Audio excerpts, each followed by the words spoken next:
What's up, y'all? Happy Wednesday. AEW Dynamite watch-along. Good card set for tonight. Happy Wednesday evening to you. January 12th, 2022 is the date. Tatanani, this is your first AEW watch-along? I thought you were here for all of these. Anyway, should be a good one tonight. We got CM Punk and Wardlow. We got Sammy Guevara and Daniel Garcia, which is just going to be amazing. And Hikaru Shida and Serena Deeb going at it for, I believe, the fourth time. Those three matches alone make the show worth it for me.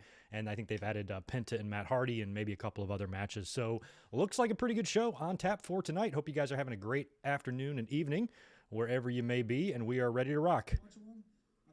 Let me make sure. Okay, good. We can be heard this time, and all is well. We have got Big Bang Theory wrapping up over here on TBS. And, yeah, looks like a pretty good show. Still a little bit confused about this interim TNT title business. So I guess, Sammy's just defending the title until Cody gets back. I don't know. But he's defending it against Daniel Garcia, which should be a pretty damn good match. Give me a Daniel Garcia versus Hook match. That's what I want to see.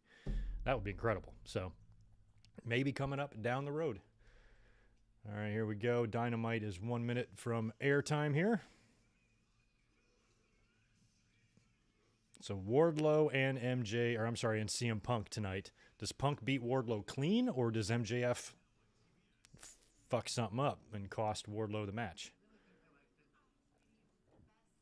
What's going on? FRGN, Lil Justin, Cobro, Chaz, Melinda, Ben and William, Atomic Cody, and Sex Machine, Jay Lambo. Right on. Hopefully have a nice little audience in here for this Wednesday evening. And Dynamite is kicking off.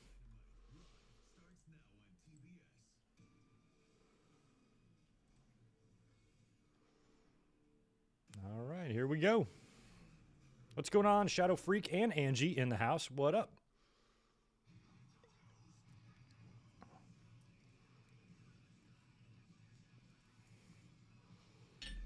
Man, there's been a lot of talk about maybe somebody like Jericho or maybe even MJF, the way he's been dropping hints, maybe turning up in the Royal Rumble. Would be pretty crazy. I mean, Jericho did Broken Skull Sessions. Why not the Royal Rumble? At the end of the day, what's the fucking difference? Jim Ross, how you doing there, fella? Big black eye. Jim Ross said he fell in Charlotte before Battle of the Belts. Makes me worried. I love that AEW's been going through this North Carolina tour. They did Battle of the Belts in Charlotte. They had the Winter is Coming was in Greensboro, right? Now they're in Raleigh. This was the building that SummerSlam 2000 was in, and I was at that show. I've been at about 3 or 4 Raws, definitely 1 SmackDown, and a couple of pay-per-views in this building. Or at least 1 pay-per-view. There might have been another one. We hear from Adam Cole. Have they officially named this group the Paragon yet, or is that all still talk? Here comes Adam Cole. Or no, this is all of them.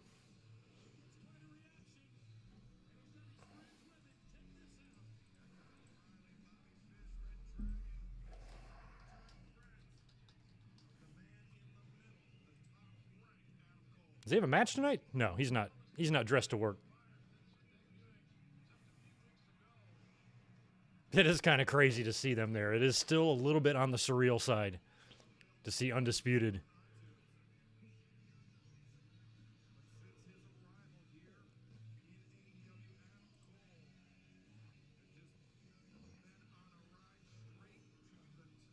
Is that what they're called, the Paragon era, or just Paragon?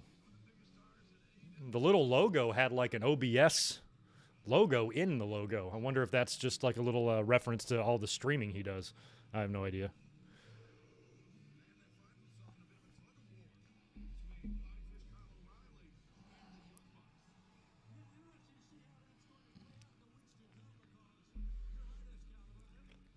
Oh, you've been there too, Angie, to Raleigh?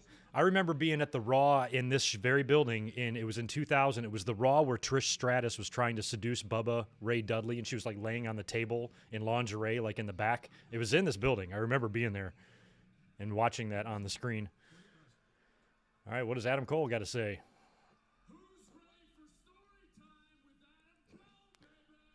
I'm ready for story time. I'll listen.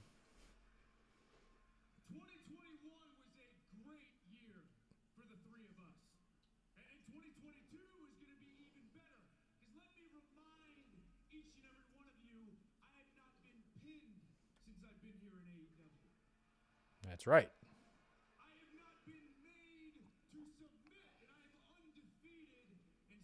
Cole is extremely good on the microphone.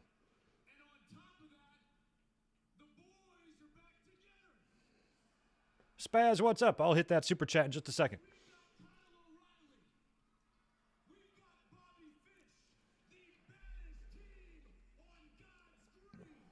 The baddest team on God's green. I'm ready for an Adam Cole and CM Punk match down the road, you know?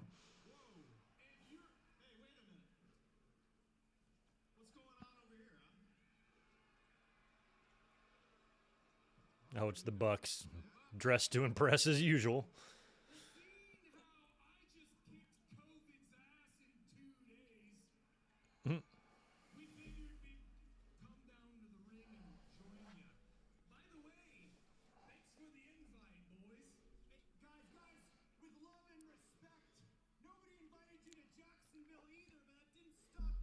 Oh, of course, Rodrigo. I'm going to the very first AEW show that's in reach of me out here in San Diego. I will be at Double or Nothing in Vegas. You can bet on that.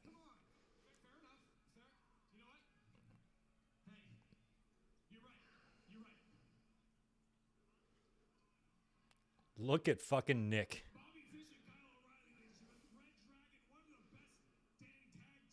Yeah, can we get a Red Dragon Bucks match like yesterday, please?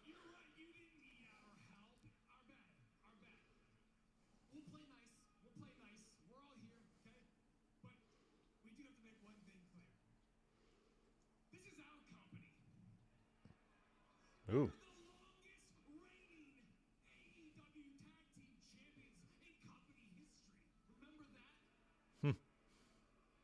What's up, Steven, Scott, Anna, Janine, and Janelle, and Howard?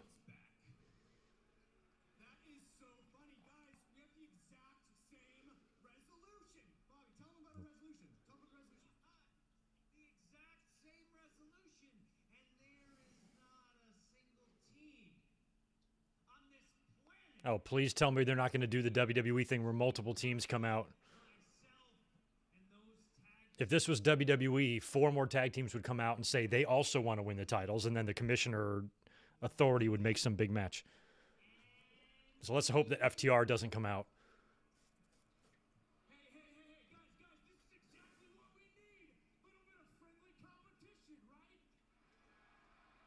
So are they still trying to pretend that the Bucks and all this is going to work out? And the Elite?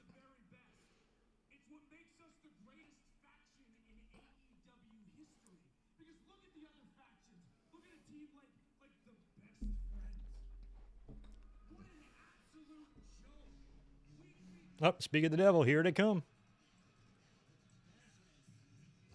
They are going to do this.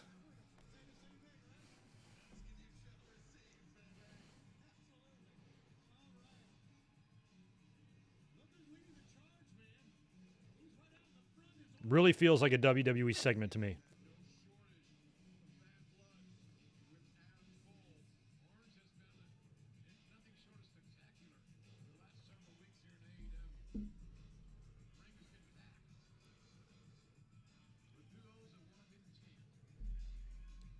Let's just hope that they all don't come out.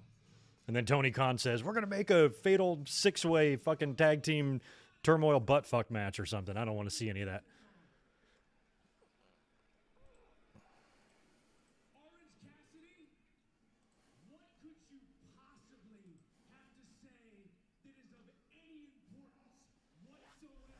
Oh, Cassidy just takes him down. All right, well, at least they didn't drag it out.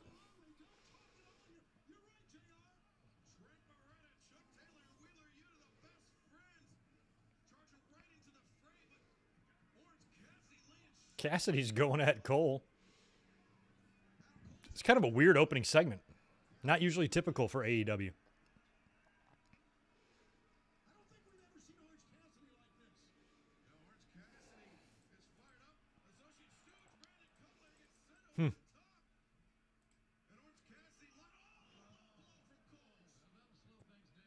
Well, we already got Cole and Cassidy, didn't we?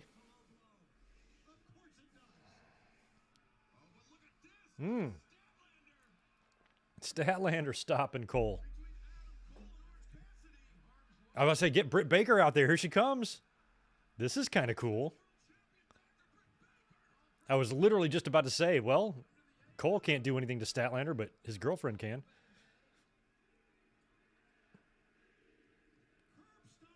She totally should join the group. It should be a co-ed group.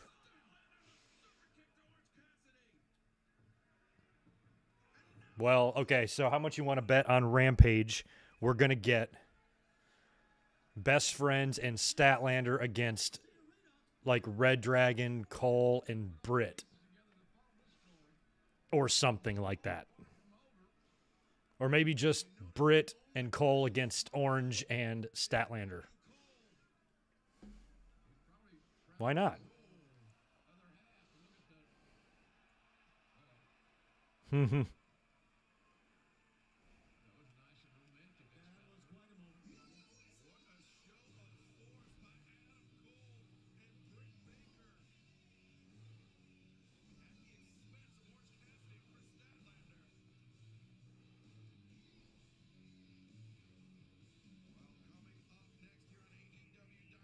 Maybe it'll be on Rampage.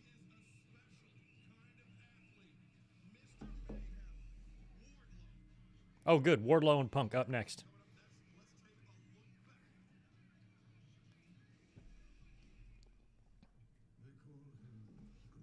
Curious what the attendance looks like for tonight, because that building in Raleigh is a full-blown arena. Probably 15 to 20K can be fit in there.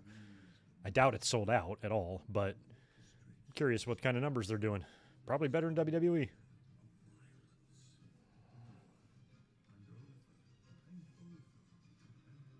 What's this a commercial for?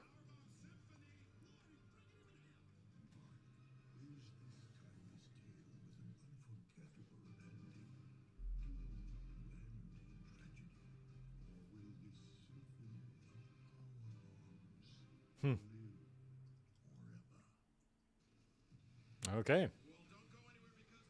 I guess that was just a hype package for Wardlow.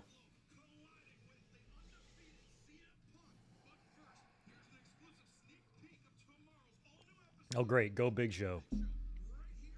Why is Paul White not on this show? Seems like he'd be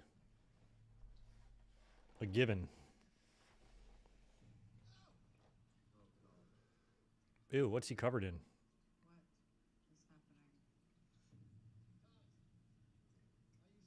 What is he going to do to himself?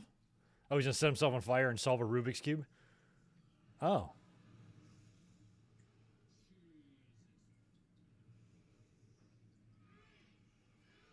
Yeah, that's not that hard, really.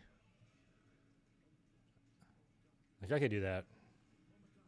It's just a Rubik's Cube while you're burning. People acting like he's burning. He'll be fine. It's a Rubik's Cube. How hard can it be?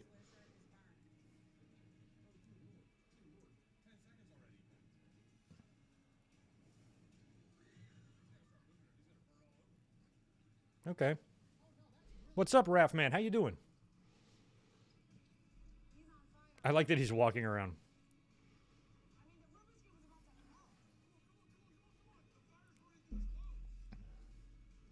Oh, it is burning through his clothes. He's okay.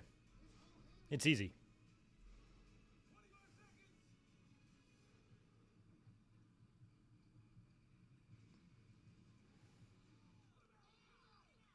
Put him out.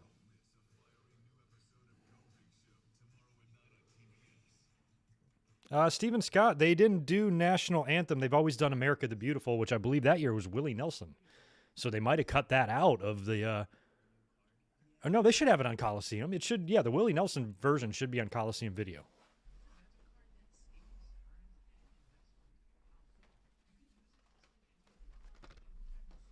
See if we see a picture of Willie on the back. I do not. But there's no way they would have kept it off of this. I can see them for some stupid reason removing it from Peacock, but the Coliseum, no way. It should be on there.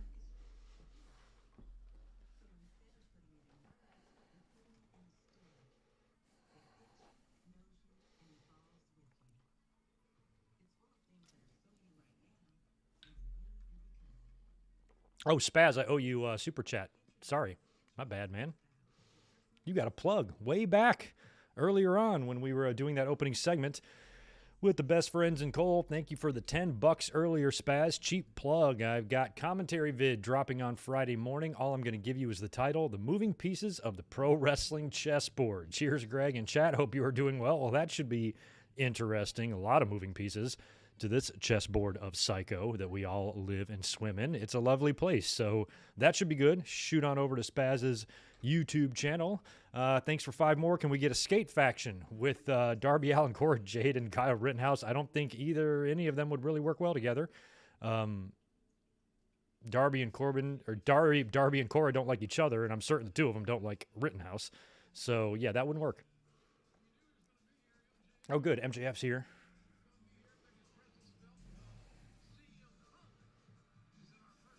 They edited the Rock concert on Peacock today. That sucks. Is Biatch, You Look Horrible Tonight still on there? That's all that matters.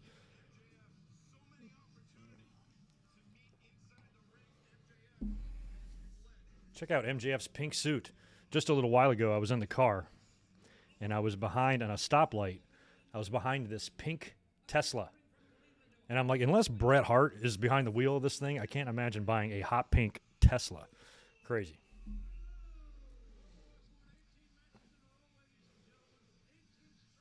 No, I didn't see your last comment. Have I been to any of W shows live in real life? Just the Jericho Cruise. That's it. I was on one of those early Dynamites where Paige and Omega won the tag titles, but no show. But I plan to be at Double or Nothing in Vegas, and as soon as they're out here in L.A. or San Diego, I will be there. I like this gear on Wardlow. Looks good.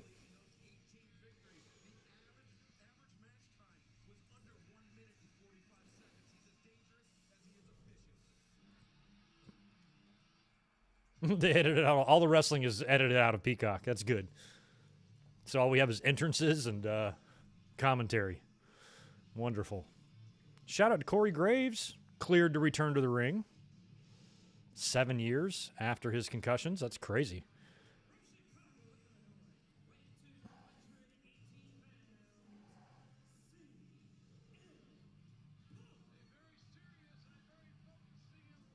Yeah, he better be serious and focused.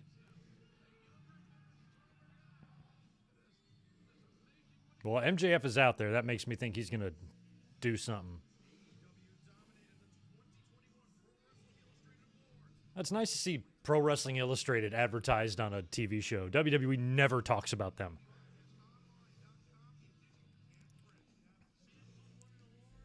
When they give out, WCW would recognize the awards, so would the NWA, the PWI awards, but whenever WWE people would get it, it's never talked about on WWE TV. Thanks for 5 more, Spaz. If we can only open the Forbidden Door once, it better be for Cole and Baker versus Rollins and Lynch. That would be all right. I'd be into that one.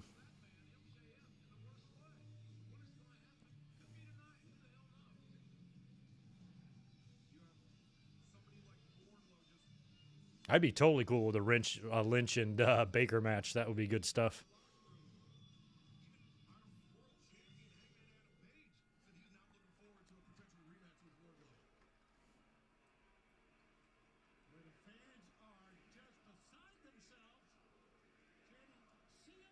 All right, Punk and discount Roman Reigns. I'm just kidding. I actually really like Wardlow.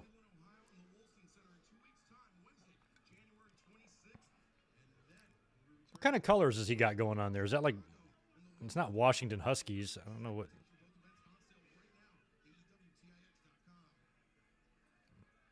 Look at MJF. What a little bitch.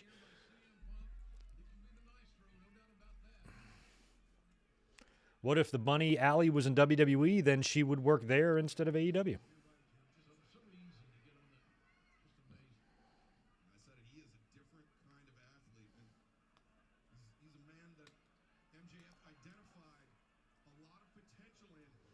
Spaz, thanks for the $5. AEW said if you hand us all the awards, we'll advertise your magazine on the show. No, they absolutely did not say that because PWI gives out the awards regardless if they're advertised on the show or not. Like I just said with WWE, who countless amounts of wrestlers in WWE gets awards all the time, and they are not advertised. So that's not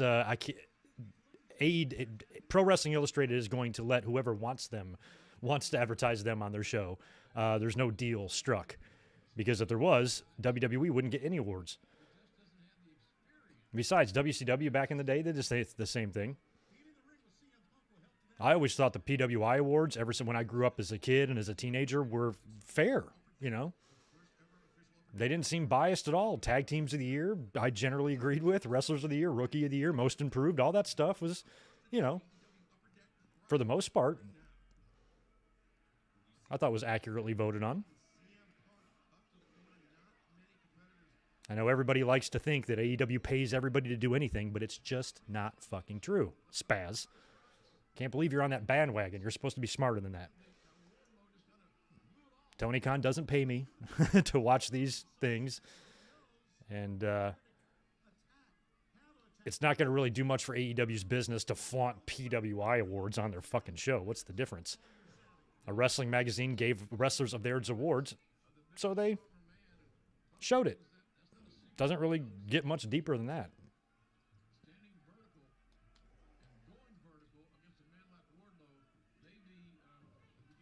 I mean, it's all Wardlow here so far.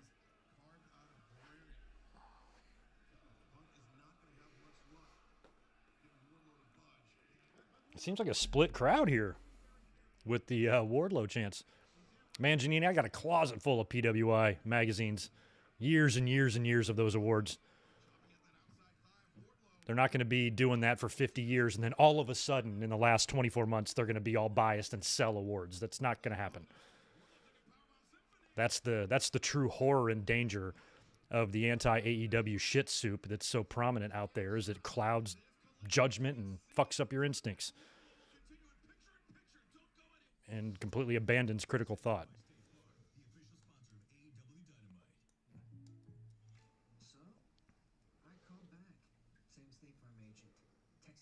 Yeah, I've seen, Barry, you're right. I've seen the WWE wrestlers take pictures with the plaques. I'm just saying you're not going to see them talk about it on Raw. That's all. They're not going to do a whole segment on Raw, despite the fact that it's 3 hours, and it could really use a segment like that, where they're going to be giving any sort of promotion to PWI because they have their own magazine. Or do they still? It's probably online now these days, but back in the day in the 90s, or especially the mid-90s when business was bad, I was always surprised that WWE didn't actually take advantage of this stuff more often to get their wrestlers known, but or more publicity or advertise a publication or whatnot, but they would view it as advertising something that doesn't belong to them, and they don't want to do that because they suck. So it was always WCW or NWA or ECW. Those would be the promotions that would always talk about the PWI awards, and now AEW does it too. So AEW isn't the strange ones. WWE is the weird ones here. All the other promotions, they acknowledge PWI. I'm sure TNA did too. There'd be no reason for them not to. WWE, though, is a different animal. Come on, CM Punk's fighting back here in picture-in-picture. 10 more from Spaz. Little riddle for you and other viewers. You're stuck in a room with no windows or doors. The only things in the room are a mirror and a table. How do you get out? You're stuck in a room with no windows or doors. The only things in the room are a mirror and a table. How do I get out? A mirror, and I don't know.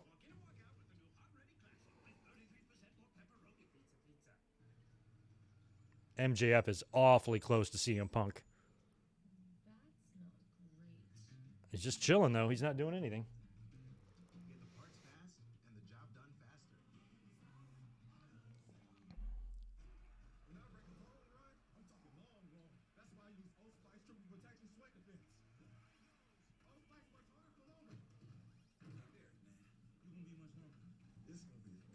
Yeah, there's no way that magazine still exists. Maybe it's an online type of publication now. I'm not sure. There's really no reason for a kayfabe magazine anymore. But back in the day, that was the internet. I used to go to the newsstands about once a month, and all of the wrestling magazines, a lot of them would carry them all, like the Inside Wrestling and The Wrestler and PWI and all of them. So about once a month, I would go pick up probably about anywhere from 4 to 6 magazines and bring them home and read them. That was the internet. That was what you did. It blows my mind to think that that's shit I actually did, but I did. Punk is just getting his ass kicked here during picture-in-picture. We're back now.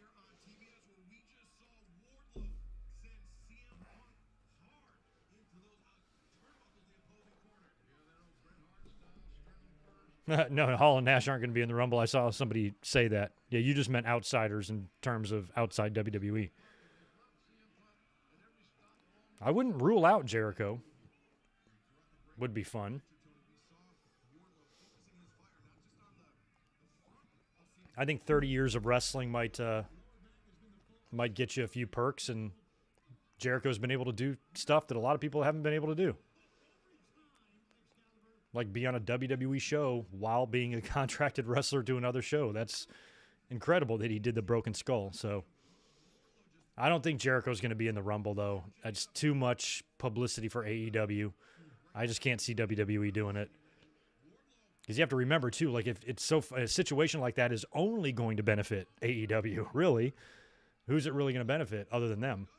So WWE is not just going to run out there doing favors for AEW.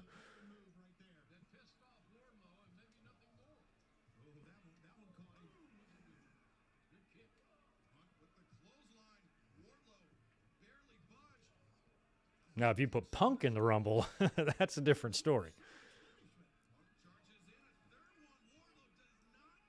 About to say, Wardlow, you better...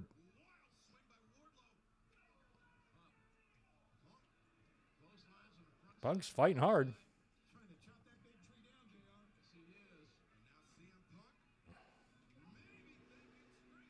Spaz with the $5 answer. You look in the mirror to see what you saw.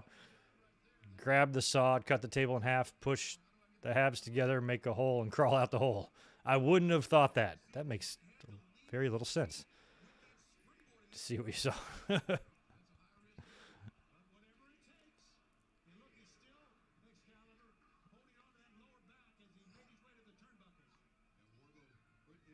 Big running knee strike. Both Wardlow and Punk's hair is looking rough. Ugh.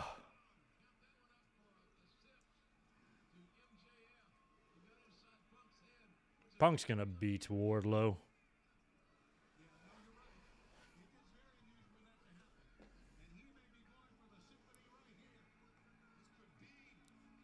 Oh, I wonder if Wardlow's going to try to do the double powerbomb thing, and that's going to cost him. He hit the first one here. Watch, he's not going to pin him. MJF, look, MJF thinks it's over. He's going over to the timekeeper's table, but Wardlow's not doing anything. Punk might catch him with a small package or something. I can't see Punk surviving 2 power bombs and then somehow manages to put a GTS on Wardlow. Feel like it's got to be a Bret Hart Nash Survivor Series 95 finish. Oh, he's going to pin. Nope, he's not. He's going to go for a third. Wow. He's going for 4? They're not going to squash CM Punk, are they? Oh, no. Don't boot the chest. Don't boot the chest. Oh, he would have beat him.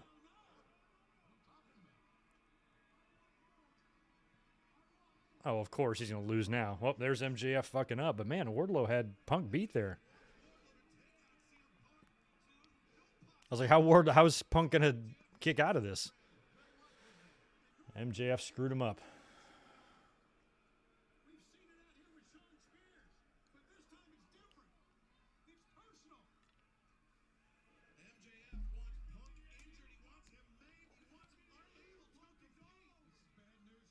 Okay, Punk's going to counter out of this. There he goes. Nope. Oh, he still hit him with it.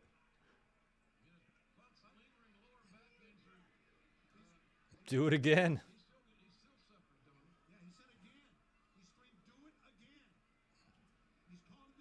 Like at some point, Punk's just going to be out on completely unconscious. He almost is.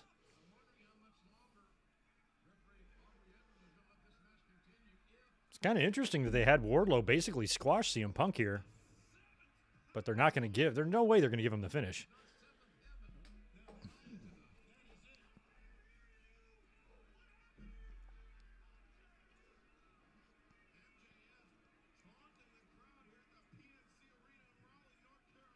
Is he saying one more?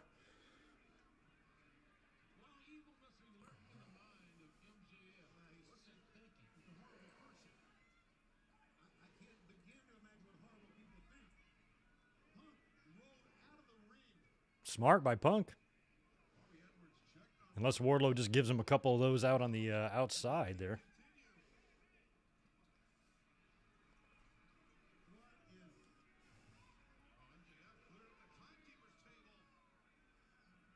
Oh, through the table too. Okay. Was that a tiny bit of remorse on Wardlow's face there?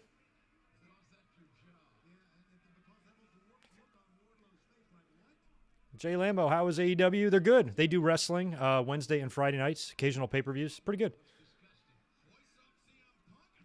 Oh, and he did do it through the table. Well, that's going to ring the bell then.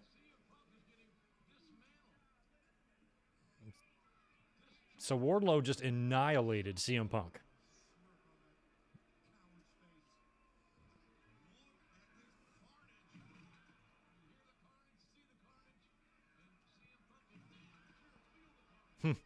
Punk got his ass kicked.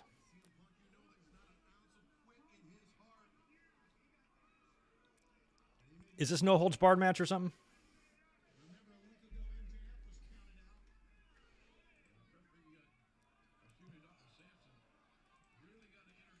Where's the graphic for this match? Does it say no holds barred? Why is this allowed? Why is he not disqualified? Or was Aubrey distracted during all that? It's making no sense.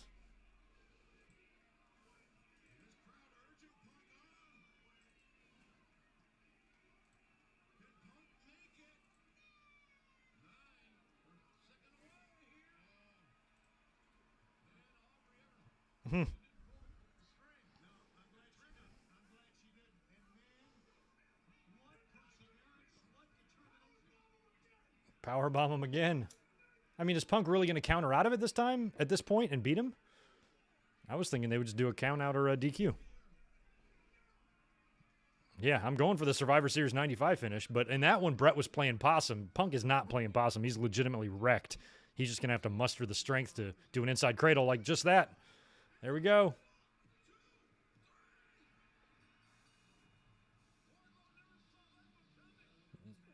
You know, that's fine and everything, but that was like 3 too many power bombs for me. Like, to me, it was fine to do the ones they did and then have MJF insist on a couple more and Punk catches him with a cradle. But to do the thing, to go through the trouble of doing thing on the outside through the table, and then Aubrey counts for some reason.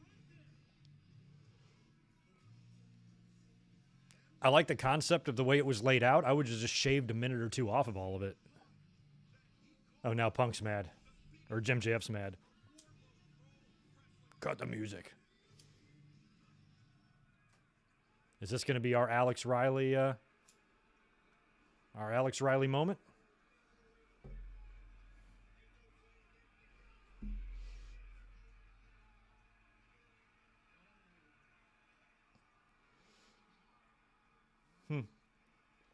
Virgil at and $1 Million Man at Rumble 91, although there's no belt for him to hit him with. Yeah, after the way Wardlow manhandled a former WWE champion, MJF better chill. Sean Spears.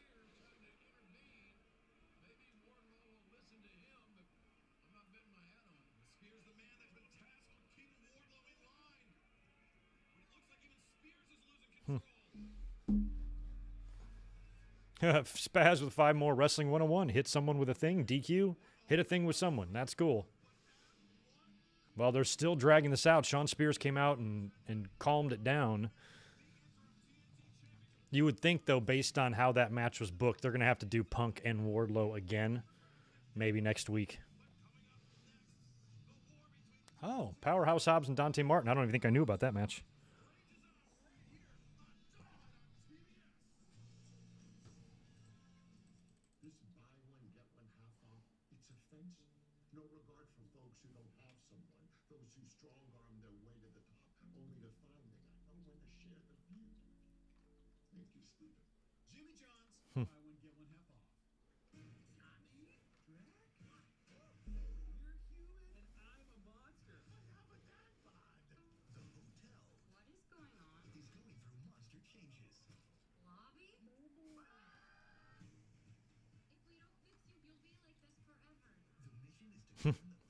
Spears looks ridiculous. Everybody's been saying that. He doesn't look right with that weird jacket and the hat and everything he's got going on there. Yeah, they are dragging. AJ's right. I mean, Wardlow was close, but they are really dragging this out to where I feel like they had the initial tease of this whole situation like over a year ago, and it's still just been doing it. Like, Wardlow seems like an unstoppable, vicious killer. So why would someone like him take this much bullshit from MJF? Like, at some point, he's going to have some pride, you would think.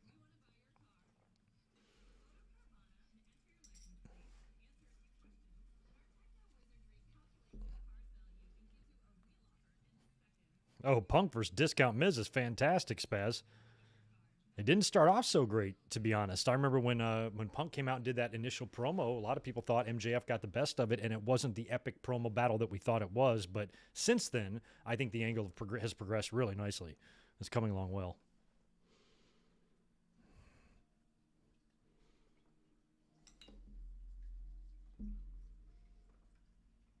All right, commercial break. Wardlow is ready to stomp the salt of the earth through the earth. I'm just curious when the Wardlow stuff happens. Before the CM Punk and MJF match, which I guess they'll maybe stretch to Revolution, or if Wardlow abandons him prior, or if he does it during the match, during the Punk and MJF match. Might be a good way to have Punk beat MJF, but not completely clean. If Wardlow walks out on him, that could be it. You know, maybe Wardlow refuses to do something to CM Punk during the match when the referee's back's turned and MJF gets pissed, and then MJF winds up losing. And then on Dynamite, MJF will blame Wardlow for the loss, and that's where you finally do the split. But that's still probably 5-6 weeks away at this point. I have no idea when Revolution is. If anybody's got the date on that, throw it in the chat. And where is it? I could Google it, but I got too many windows up right now. Is this Shida and Serena Deeb? I hope so. Oh, no, it's Will. It's Will Hobbs. I didn't know whose theme music this was. I was like, I hope so. I'm looking forward to Shida and Deeb.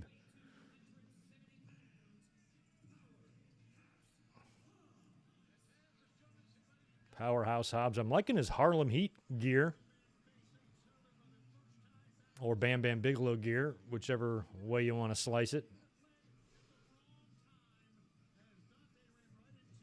5 more from Spaz. If Joe comes to AEW, I'm thinking Monster Joe versus Darby Allin. Oh, my God. That would be rough on Darby. I don't know who I'd put Joe with. He's got to be healthy, for starters.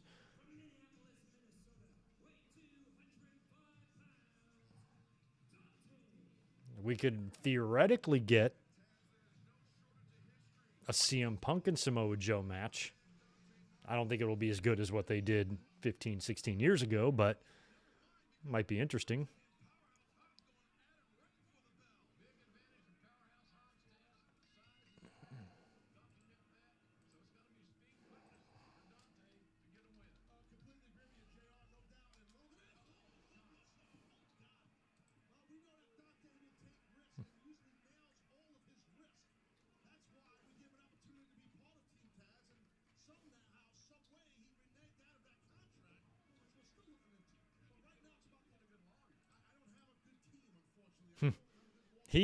He looks like Ice Train, but I don't think he's not Ice Train's son.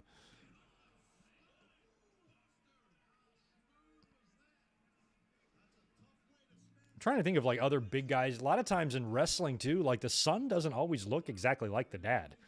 I mean, think about Larry the Axe Hennig, who was big like Powerhouse Hobbs. His son was Kurt Hennig, you know? Yikes. Dusty Rhodes and Dustin Rhodes facially resembled each other, but they certainly didn't in height or weight or wrestling style. And look at Cody.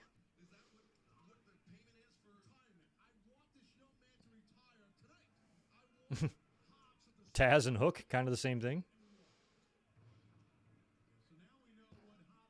Randy Orton, Ace Orton. They both have the height, but Randy Orton looks like a fucking movie star compared to his dad.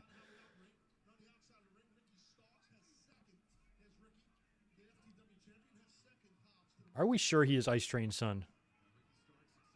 Didn't we talk about this once? I just thought I would have heard that before.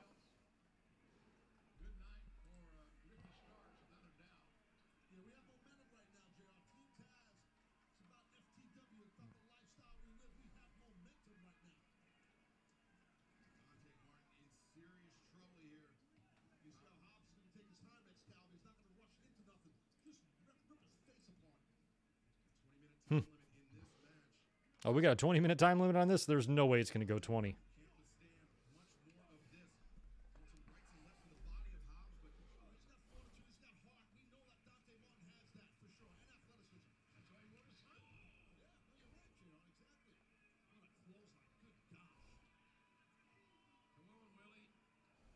Come on, Willie. Jim Ross.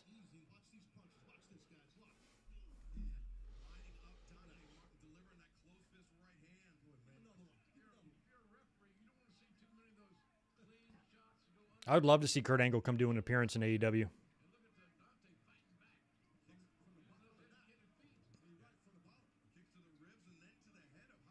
Come on, Dante.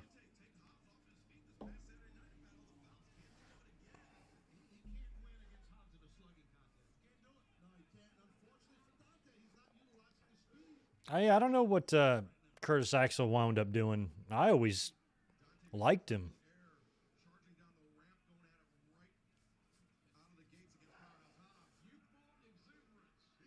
Youthful exuberance. I love it. I remember WWE at one time, I always thought like Axel could stick around in a trainer's capacity because I remember when The Rock came back in like 2012 or 11, whatever the fuck it was, Axel was like his training partner, like worked with him in the ring to get him ready for Survivor Series and then ultimately WrestleMania against John Cena. And he was working with Axel a lot down in a ring somewhere, wherever the fuck they were.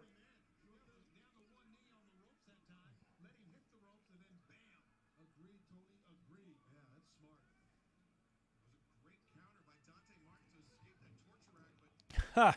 That's actually good. Spaz with the $5. Jungle Boy should have a finisher called the Beverly Hills 90210. Oh, shit. That would be pretty good. That would work. Where does he live, I wonder? Does he live out here in L.A. or is he somewhere else?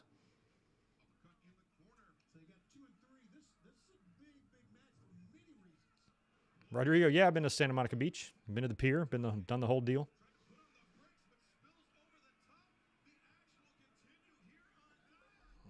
Oh, you little Ricky Starks fucker. God damn it, Excalibur says. Excalibur dropping the GDs. I love it. I'm going to go get a new Stella. I'll be right back. All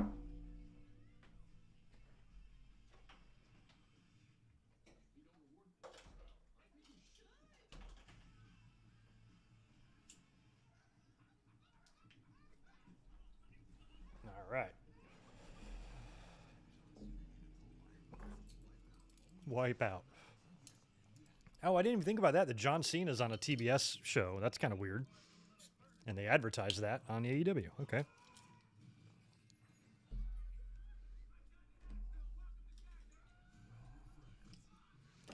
Pitcher in pitcher. Dante Martin's getting his little ass beat right now. Oh, here's this. There's a lot of new faces, I think, in this Jackass. Damn, is that Preston? Look how big he is now. Holy shit. Jackass Forever. I don't know how I feel about that one. You know, I like the original crew, and I thought the way they wrapped up the third one was it gave me closure. You know, it was prior to Ryan Dunn dying, but it kind of wrapped up and put a nice bow on that whole thing. And now they've tried to do it with, you know, a guy dead and with a couple guys not involved, and Bam Margera's a mess, and relationships have been strained, and, you know, now they're kind of bringing in new faces, maybe on to carry on the legacy. Maybe there's going to be a Jackass 20 one day with a whole different crew of jackasses. They could go in that direction. But this one I'm not going to be rushing out to see. I'll see it, obviously, but Even I think it was the third one. Was it the third one? Pretty sure it was number 3 where they wrapped up the end with like a really nice song by Weezer and like a lot of footage from like, it's basically a recap package of their 15 years together and stuff. And I just remember seeing that and I'm like, that was a nice way to kind of end all of that. So the fact that they're back with a 4th installment that's much different, I'm on the fence about it, you know?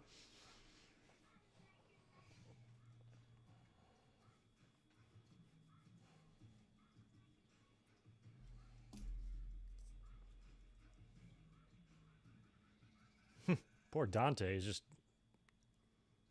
getting his ass kicked here.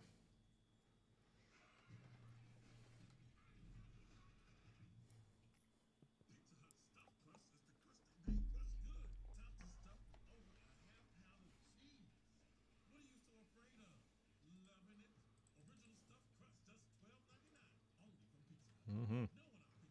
Damn, there's a picture of Britt Baker with all the awards.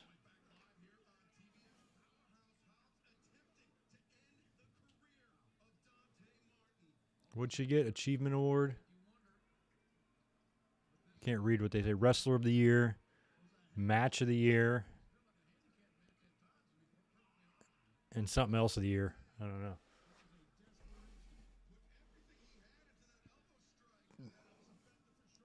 All right, Dante fighting back.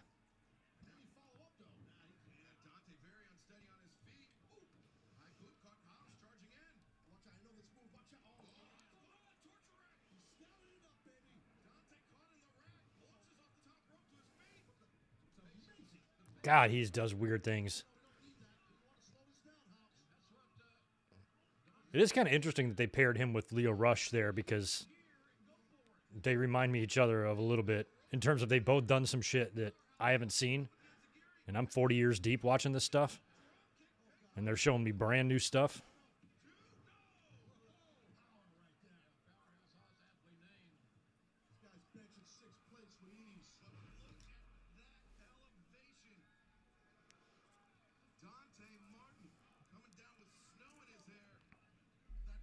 Coming down with snow in his hair. Might just be dandruff. Look at that spinning twist thing.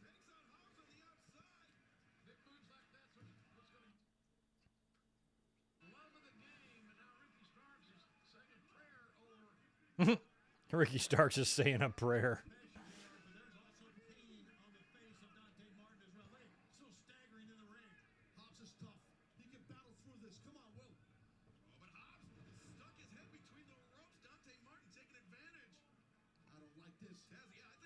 I got to be paying more attention to the commentary. Is Shivani there too? We got 4 guys on the booth.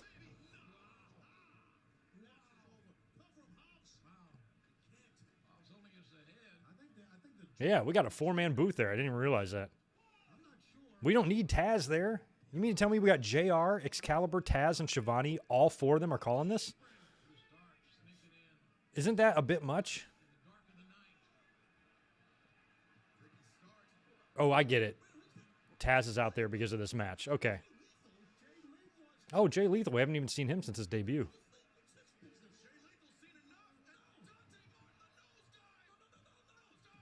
And he beat him with the nosedive. Nice. Yeah, it didn't register for me for a second there that Taz is there because of Team Taz.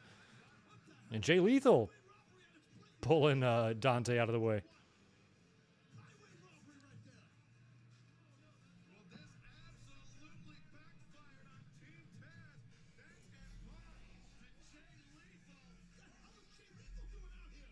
What the hell is Jay Lethal doing out here? I don't know, Taz. Go ask him.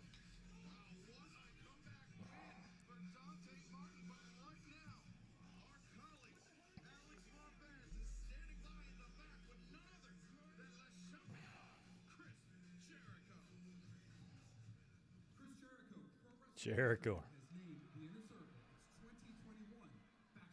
Faction of the Year by PWI. I love it. Fathead. Congrats, Inner Circle. Because since day one in AEW, our mission statement has never wavered. We promised to take over this country, to dominate this company, and This country. Now, Jericho, you're thinking of January 6th last year. Where was your wife? And that's why tonight, our brother Sammy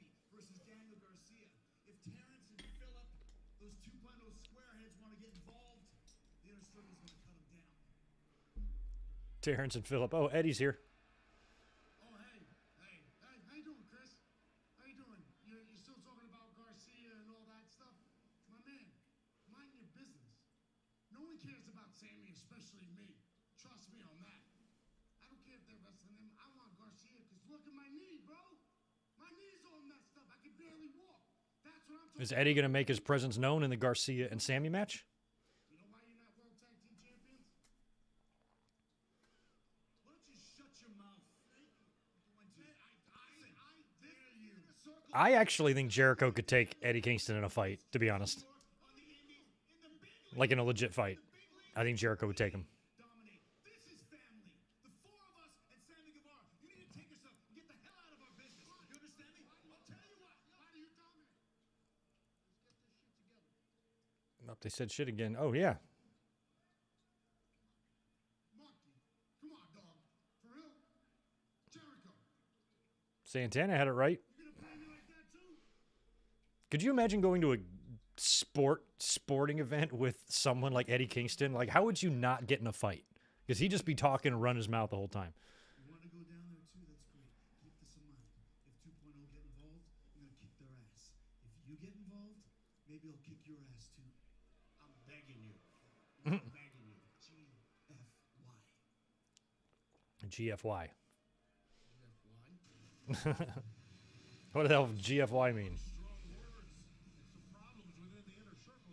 Look at Jim Raw's shiner. Bro. Makes you really worried, JR. He's so old and he's wobbly and just really fragile. Oh, MJF's back out there mad. Then don't. If you hate to interrupt, then don't.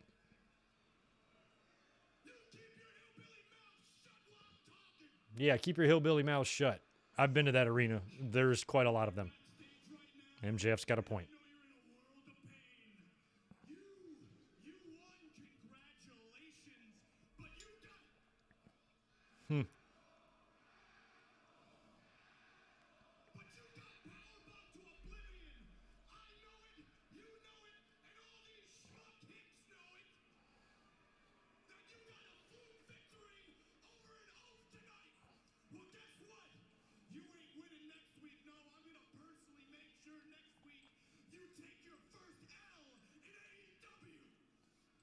Oh. Next week? You are not. You're full of shit.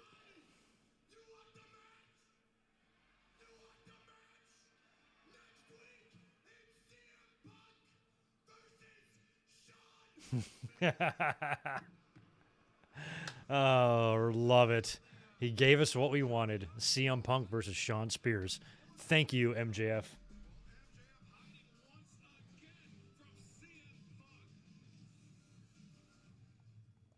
right, Landon, tell us when we're live this time. No eye contact. It's actually Brandon. Brandon. Thanks, young bucks, for standing up for me. Shut up, Brandon. Jesus. Best friends, we have whooped your asses over and over and over again to a point now where it's actually gotten silly. And even you, Chris Statlander. Uh-oh, here we go. Rampage coming up. Watch. Guess again. Hey, Chris. Hey, Britt. Adam and I would officially like to challenge you and your friend Orange Cassidy to a mixed There it is. match next Wednesday. Oh, next one. I thought it would be Rampage. See you there. All right, cut. Brandon Butler. Brandon Butler. I love it.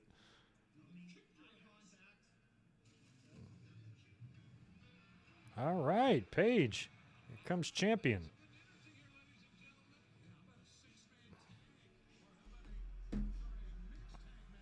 Pledge to help Monkey. Oh, Smokey, not Monkey. What is he wearing? Beyond Beef Cowboy. I love it.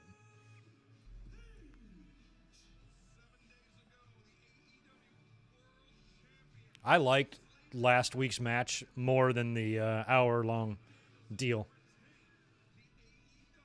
That was so good.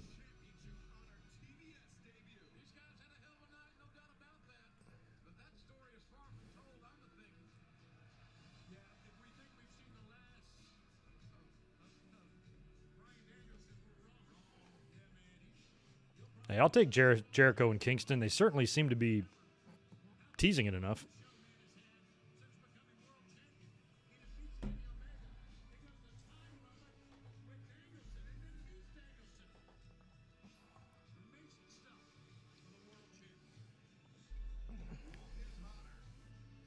I think in 2022, I'll probably bite the bullet and order one of those AEW titles. We'll do an unboxing on the channel. Not sure when. We'll do it, though. Maybe that one and the big gold belt. And I'll cap off my collection for a while.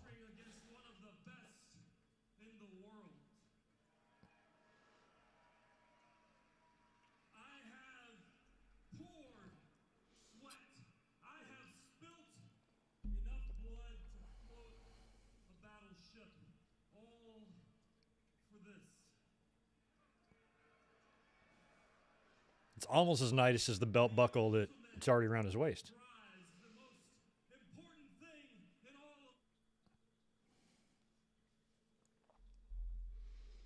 My stream has buffered or something. I'm just going to hit a refresh. I don't want to not hear what the champ is saying. 90 minutes is not enough. You want to go 3 times with Danielson? It's a new year. The records have reset, and the Hangman needs a new challenger. Yeah, you do. Who is that going to be? We're going to find that out since it's the top of the hour. Oh, God, shoot me. Who's coming out? Oh, Jesus Christ. Yeah, I ditto.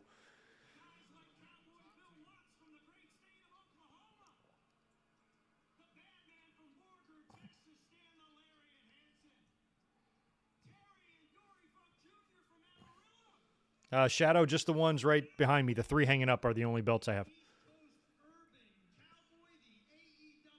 But there's not many I want. I only have the ones I want. I don't want a universal title, trust me. I do not want that shit on my wall. But the big gold.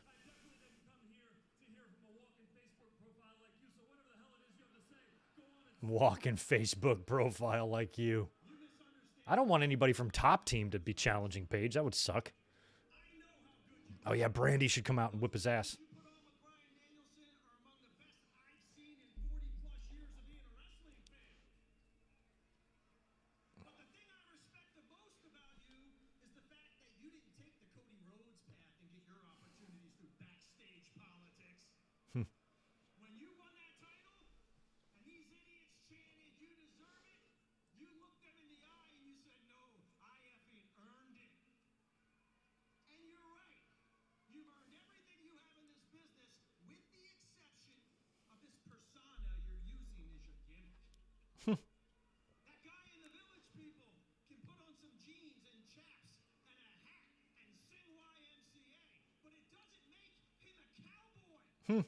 Are you talking about Shawn Michaels?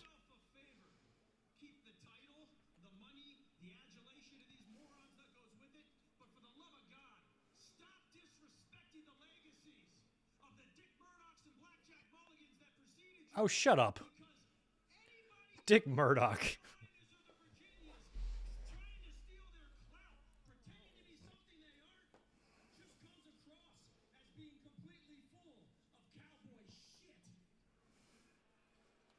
So he's saying he's ripping off Dick Murdoch. Who else did he say?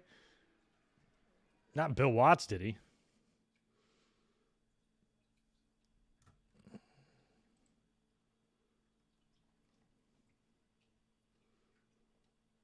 Damn it, my stream kind of buffered again. Let me just pull it back up. There we go.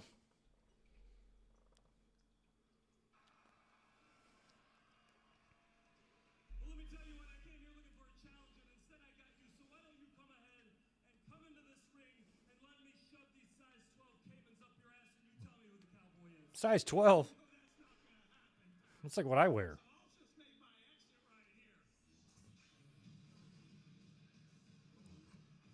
Christian? Oh, no. Oh, Jesus Christ.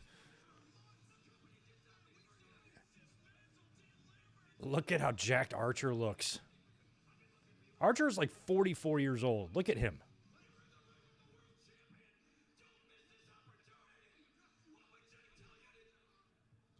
Oh, and he hit Paige. Oh, Archer and Paige?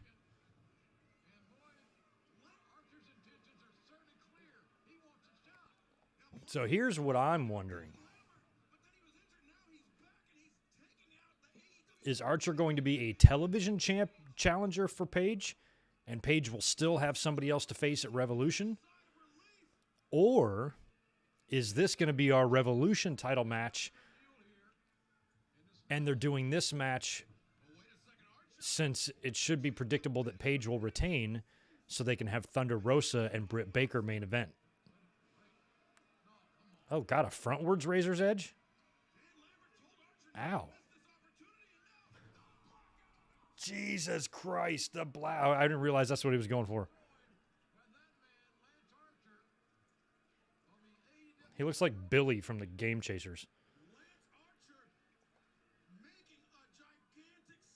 Good Lord. That was a bump on the chair. Ouch. Not sure where Jake has been. Jake did get COVID. I think he's since recovered from that, but hopefully Jake will turn back up here.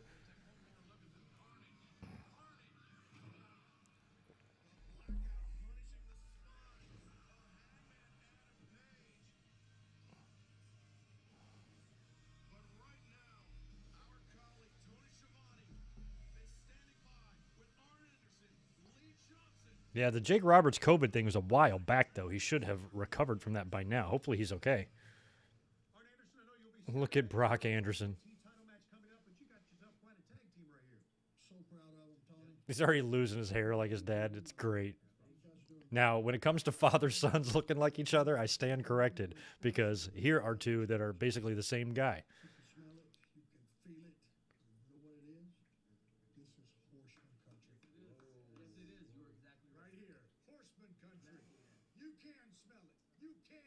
Horseman country. Tully and Arn in Raleigh. Crazy. I think Dax and Cash, they know this town real well, too.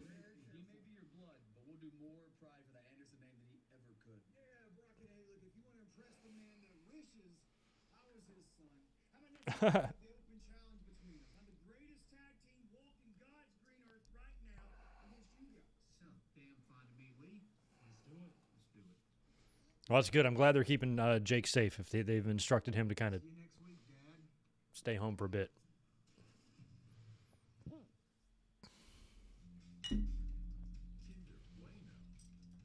Yeah, and you got to remember, too, Jake's not young, and Jake has survived a lot. His body's been through a lot. Most of it his own doing, but you always wonder about somebody like his health, you know? I don't want DX and AEW. God damn, that's going to be the last thing I want. What the fuck would that be? Triple H and Shawn run around there in their 50s? No, I'm good.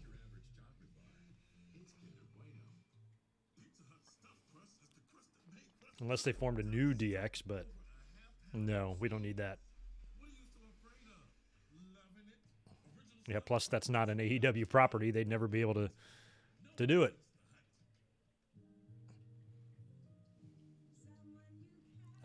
Billy is trying to get the rights. He filed a trademark claim for New Age Outlaws, not DX, I don't think, unless the DX thing is new. I saw the New Age Outlaws thing. I seriously doubt.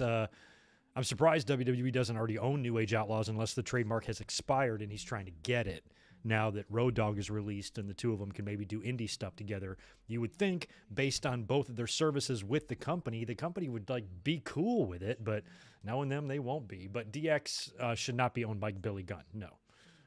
So I don't think that's the case. But also I was curious. I've said this on Twitter today.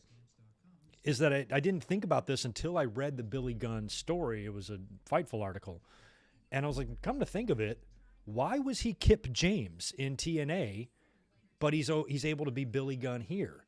So there must be another, maybe when he went back to WWE after TNA, he acquired the rights to his name somehow, or maybe it's another trademark, expiration, and he capitalized on it. But He's Billy Gunn in AEW, so something must have been worked out there that I never even thought about before. It didn't hit me till like today. I'm like, oh yeah, all this time he's been there, and I never wondered why he was able to be Billy Gunn. But he ain't getting the rights to DX. No fucking way. Negative. I just watch a ton of medical dramas on Sling TV. Oh, there you go, Spaz. DX and AEW. Kip, Rhodey, and Mike Tyson. Hey, that might not be a bad one. That would be entertaining as hell. Billy can be there just looking all Billy. And Road Dogg can be the Mike guy, and then Tyson can just be running around, acting nuts and being all unstable and scary. It could be the most dominant faction in AEW history.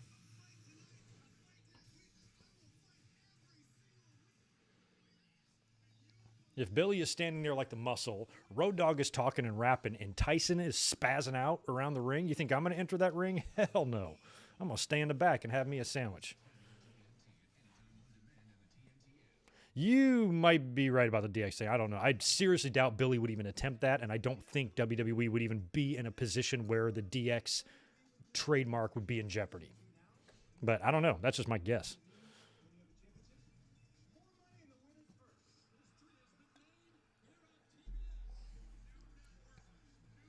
I don't even think, Cobro, it's a matter of them being strict. I think they're just as strict now. Because I think if the Dudleys were to reunite and work an indie event, they would have to be given permission, I think, to use those names, I think. I don't know. But the Dudleys shouldn't have, that name shouldn't have been held by WWE anyway, unless they acquired them with the ECW purchase. Because most people who come in, who use a name, come into the company with the same name, when they leave, they get to keep it. It's not like when CM Punk came in and when he left, he couldn't be CM Punk anymore. So, I don't know. Oh, Shida attacked in the aisleway. This was the match I was looking forward to the most. I'm rooting for Serena. She's my favorite in all of AEW. She's number one. Britt Baker's number two for me.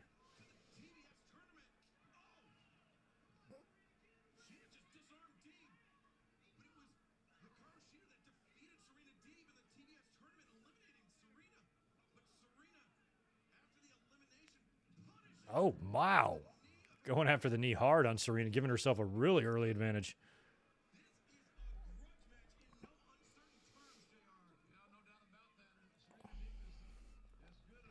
Yeah, Serena was in the Straight Edge Society. I like her better with hair. But she's stupidly good.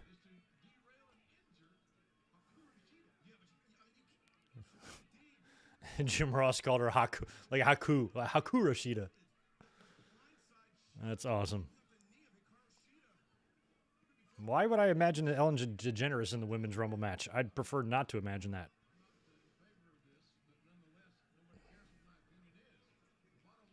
We already had Drew Carey in one of these things. We don't need Ellen.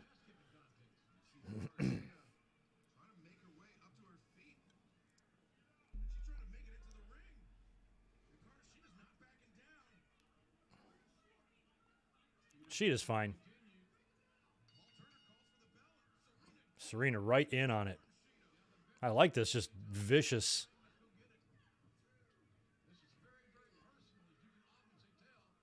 Yeah, this is their fourth match.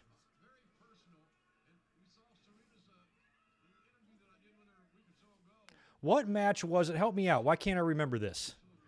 It was a match at Daly's Place right when fans came back, and it was like summertime. And it was like Serena, Deeb, and somebody. It was in the hot sun, and both those women were like, it was like a really good match. Why can't I remember who she was working with? It wasn't Shida, was it? But that was a really good match, and you could tell like the heat was getting to them, and they were just fighting and fighting. They just looked really gritty. They were very sweaty, looked really real, and they looked like they were really struggling out there. But the match was just incredible. Who the hell was that?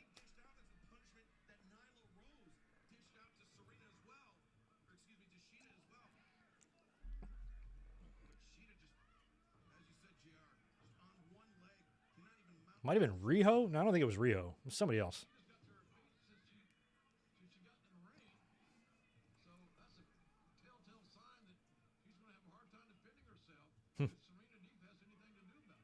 Oh, it was Riho. Thank you. It was Riho.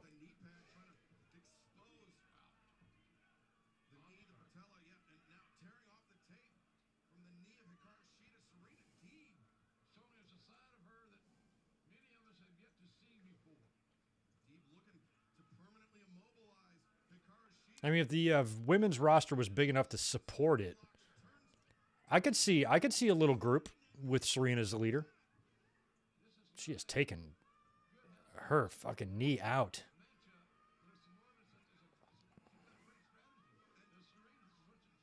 I mean, just based on the way this match started with the attack and stuff, I think that he's ringing the bell now. It's like, no matter the outcome, I think we're getting a match number 5 out of this. Referee stopped it.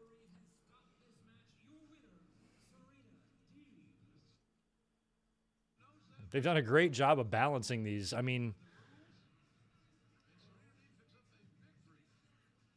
I feel like this should culminate either at the pay-per-view with a number 1 contender spot on the line, or they do a best of 7, which they've already halfway done here. Oh,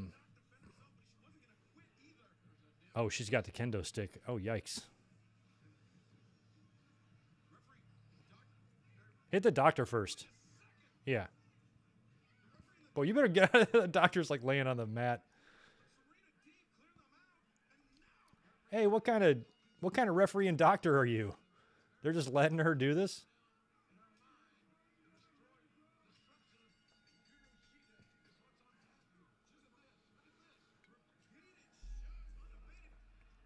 Oh, yikes. And then finally the referee, Aubrey's. I love that Aubrey's the one with the guts to finally get to her. Serena's like, hold me back.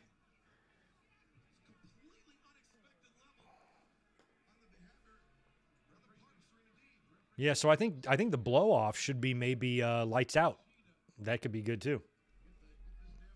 Something like that. It's got to be done.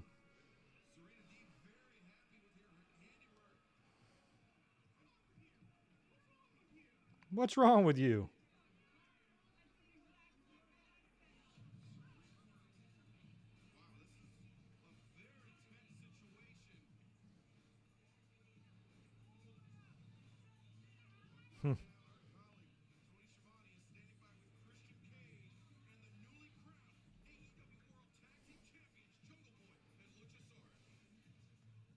Last week, Luchasaurus, Jungle Boy, new World Tag Team Champs. Man, Tony, that's music to my ears. Now, before we get down to business, want to send well wishes to Ray Phoenix. Yeah. Do the best to do it. Heal up and get back. Jungle Boy, what's next for the World Tag Team Champs? Well, what's next is whoever wants a piece. Now, we worked incredibly hard to get Everyone wants a piece. I love Jungle Boy. to keep him. So any top 5 team, anytime, we want a challenge. You guys want top 5,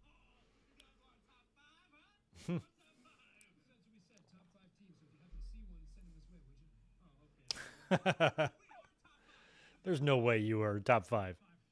Silver and Reynolds. Top 5 tag team. And you guys have these challenges thrown out, right? What are you guys doing on Friday? You want to go on a little date? You guys and our fists on Rampage? Ha! Looks like we got a match. Let's go back to the ring. Okay. Luchasaurus and Jungle against Silver and Reynolds on Rampage. No title on the line. It does not appear. Oh, wow. Rebby is there. Look at Rebby with her 8 kids strapped to her.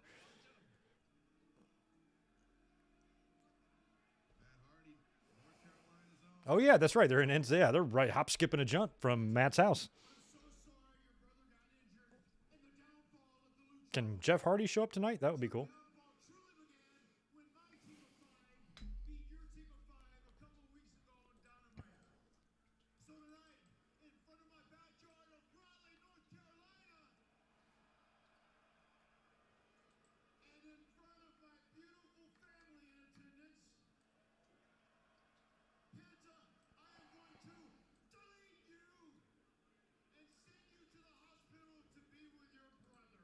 Oh, Jesus.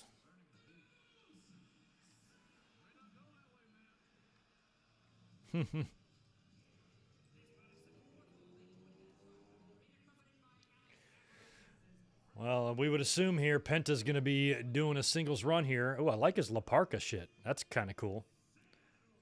I think it's going to be a lot of single stuff for Penta for the foreseeable future. Happy to hear about no fracture with Phoenix, but there ain't no way he's going to be good to go for a while. For basically bending his arm off.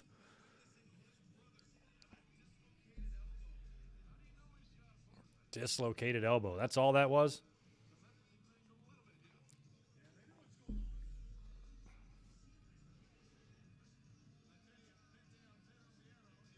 I mean, it reminded me, like when a alligator grabs hold of something and it like does the gator roll and it like rolls and just like twists the bones. Like that's what it looked like when Phoenix hit.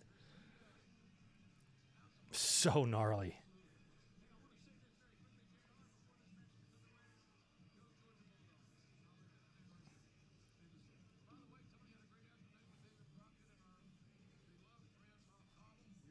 Wow. David Crockett and Bob Caudle hung out with Jim Ross today. That's cool.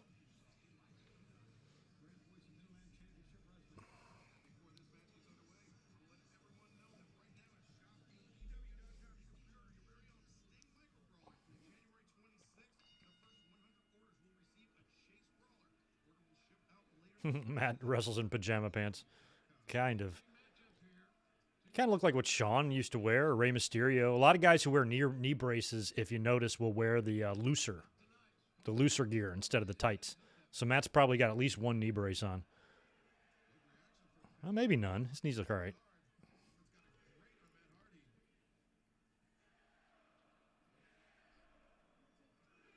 Delete. I love that this is a little battle here.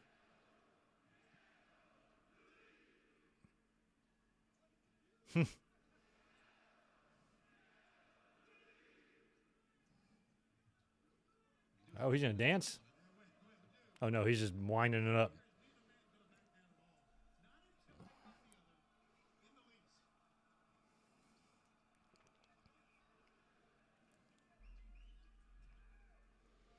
Have I seen Lucha Underground before? No, I don't have a basement. So most of the time I'm up on the second floor when I watch Lucha matches. So no, above ground only for me.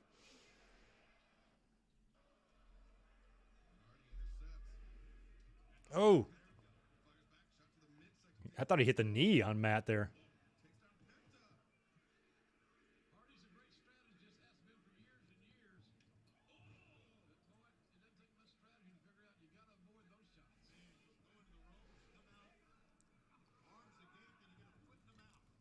I'm kind of glad that Garcia and Sammy appears to be our main tonight, which is cool.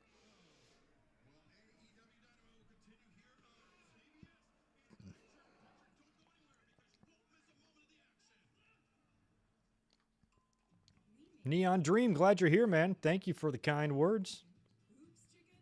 Lots of time, chicken. No time, chicken. If there's one thing we know, it's chicken, chicken, and chicken. More choices, more wow, more love. Tyson.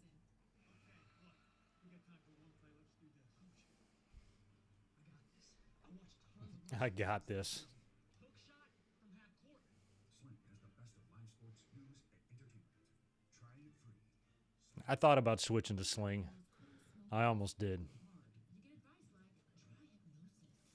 hypnosis or quit cold turkey. Instead, start small with Nicorette, which can lead to something big. Start stopping with Nicorette. You know, a lot of people have been talking about Thunder Rosa and Britt Baker. You know, they're going to have a big match in 2022, and I think arguably it could main event a pay-per-view. And if Paige doesn't have any real threat to his title, like, you know, might be the case here with Lance Archer, and he's going to wrestle kind of a random dude for the title at Revolution, I'd totally put Baker and Thunder Rosa in the main event. However, you know, are we really that sure that it's going to be a Thunder Rosa victory? Kind of feels that way, but in the Lights Out match, she won that, Thunder Rosa. So does she beat Baker twice, or does Baker retain? I think maybe Baker retains and then Rosa beats her after or something, but that would be 2 straight wins for Thunder Rosa. I almost think, looking back, that Britt Baker should have cheated to win that Lights Out match, and then Thunder Rosa gets the revenge by beating her for the title. But Rosa won the first one. I don't know if it's a guarantee she's going to win the next one. We all need help. Just different kinds. Maybe you need a little.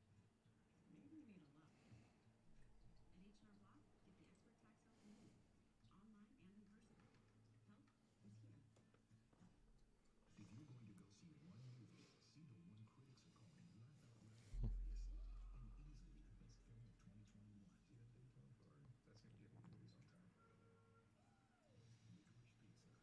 on time. Licorice Pizza. What the fuck is that about? Yeah, this is kind of a throwaway match here between Penta and Matt Hardy, to be honest.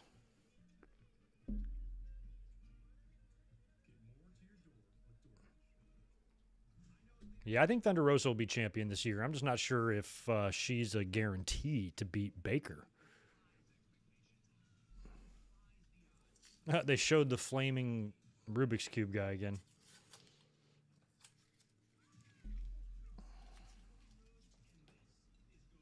I thought Thunder Rosa won the first match. Oh, yeah, I see what you're saying. Okay, Marcus, that makes more sense. They did wrestle, but the other one was unsanctioned, so it didn't count. Okay. Well, then that makes more sense then. I kind of forgot about that.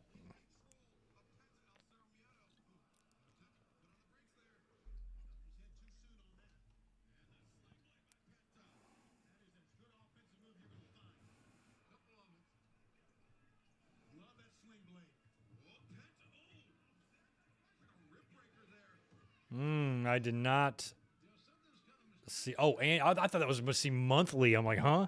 Annual subscription of $50, which includes all their shows and pay-per-views. That is not bad. What's that? $4 a month? Yeah, $4 a month. $4.08 a month. So something like that. That ain't bad.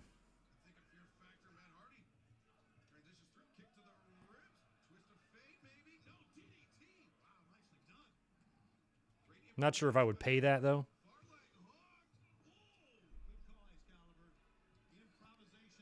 I really need to cancel my New Japan World now that Wrestle Kingdom's come and gone. I really have no use for that.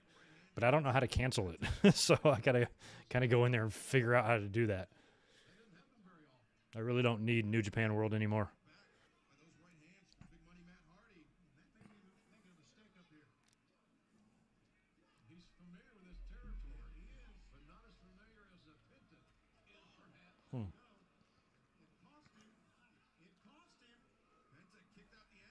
Do we have a date on Double or Nothing yet? I wasn't even sure if that was usually Memorial. So you're probably right.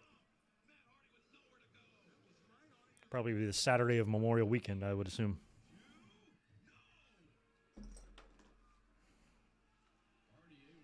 I will be there as soon as tickets go on sale.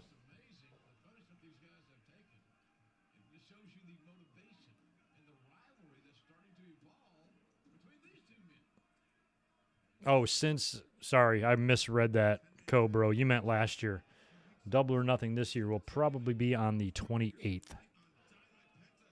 which is a Saturday.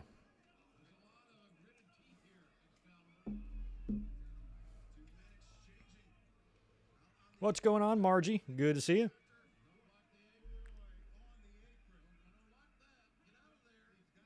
Yeah, you better get out of there.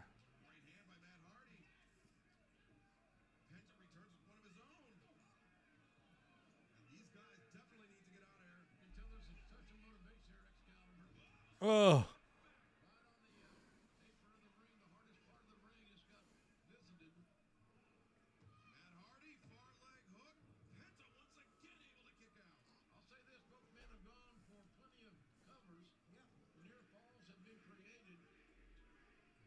Has Matt been doing this delete shit the whole time, or has he kind of brought this back?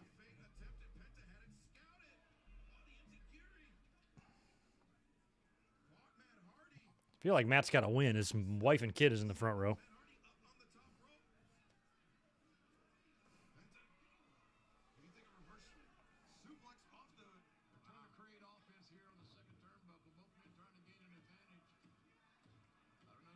What is he doing? Moonsault? Look at Matt going for the moonsault. I love it.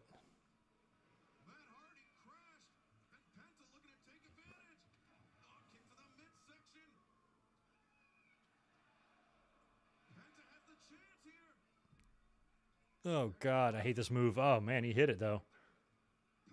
Is he going to win? He is. I thought Matt Hardy would win with Rebby there. Guess not.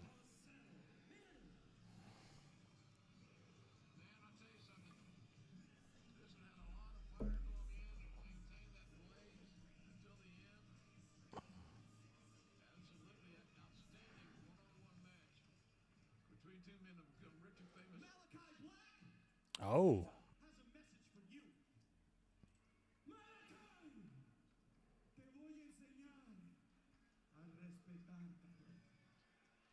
What does that mean?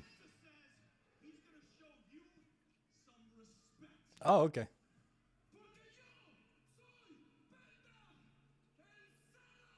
Oh, because I know what he says. He says because Penta has no fear. I actually understood that. I know a little Spanish. Oh, there he is.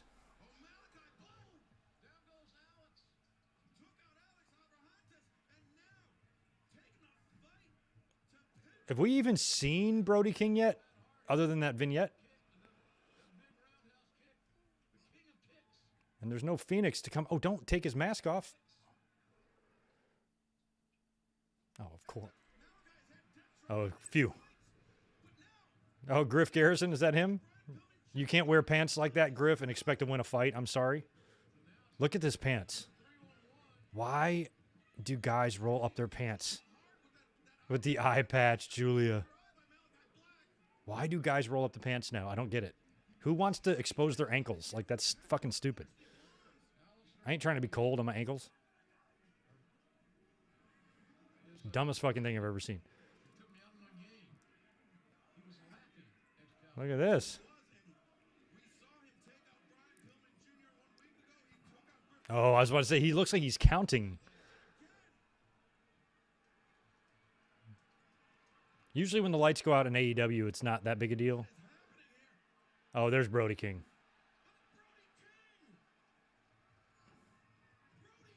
I was like, you know, it could be Wyndham, but it's not.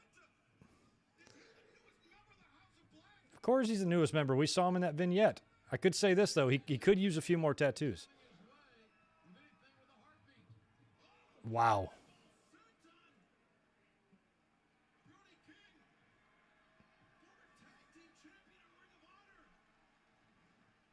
Look at little Julia. I was hoping she would get possessed by Malachi Black, but so far, wow.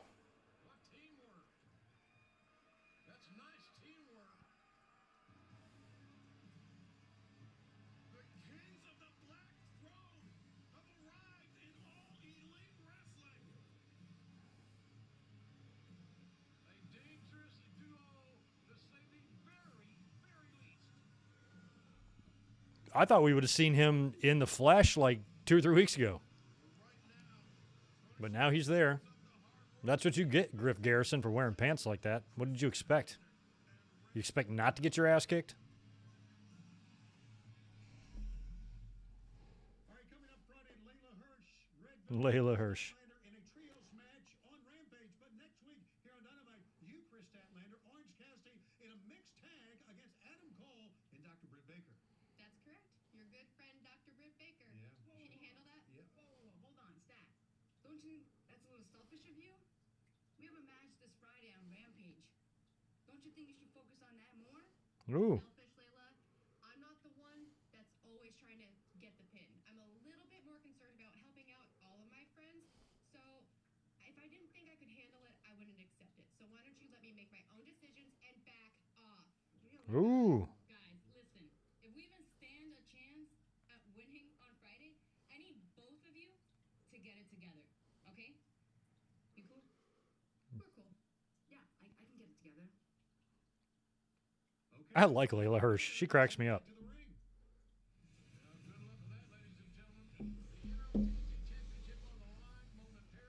Why does Tony wear earring? Because he's fucking badass. That's why. Why else? Oh, we got another match before the TNT. It's Acclaimed in Bear Country. Right on. I'm going to go grab another cold one. I'll be right back.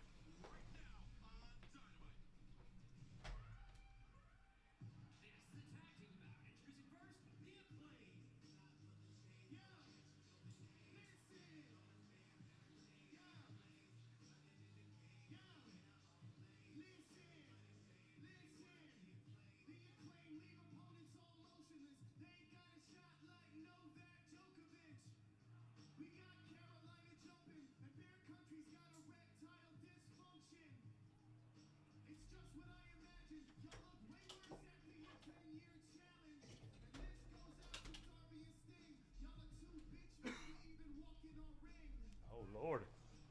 We are back.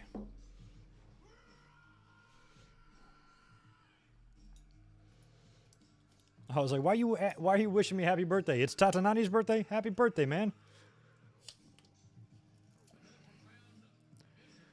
Could we see Bray Wyatt in the Rumble? It's possible. I doubt it, but theoretically it could be done. But I think if he did appear in the Rumble, I don't see how fans would not take that as he's returning. If he showed up in the Rumble and then didn't show up ever again, what's the point? So I think he would have to re-sign to be in the Rumble.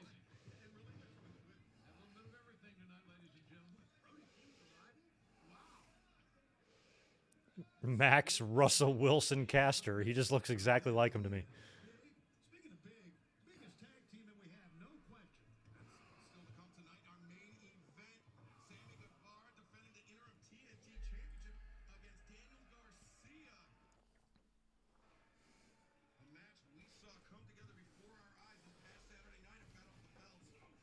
What an event that was just down the road in Charlotte. Yeah, I tell you, Guevara has a lot of momentum, but don't sleep on Garcia, I can tell you that. Garcia with momentum of his own. I mean, he pinned Eddie Kingston a few weeks ago. Absolutely. Garcia's a tough These guy. Bear Country guys are huge. Now, the long-haired dude is the one that Hook wrestled, and Hook committed the crime of no-selling something, and the fans pooped themselves over it. Meanwhile, Hook doesn't give a shit. He's just hanging out at strip clubs, as one does. Oh. AEW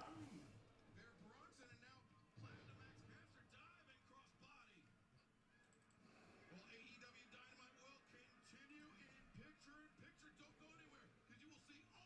Ciampa at the Royal Rumble, of course. Tommaso Ciampa will likely, definitely be in the Royal Rumble.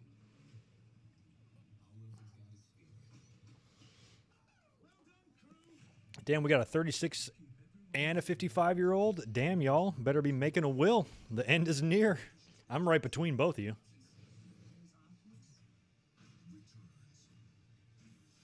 And Tatanati, I didn't realize you were an old bat. It's okay, I'm right behind you. I'm an old bat, too. JCS, you're getting there.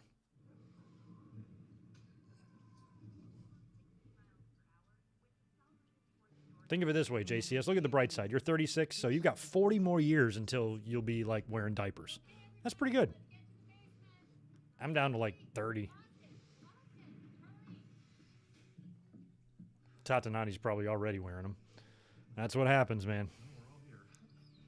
99% signal reliability anywhere in the country with Dish. Tuned in to you. Hey, Joseph Cunningham. Good to see you. Glad you popped in real quick. Yeah, you missed a little. There's been some good stuff tonight. Punk and Wardlow, Serena, Deeb, and Hikaru Shida had a pretty good one. And we got a pretty nifty little main event set for the TNT title here at the end.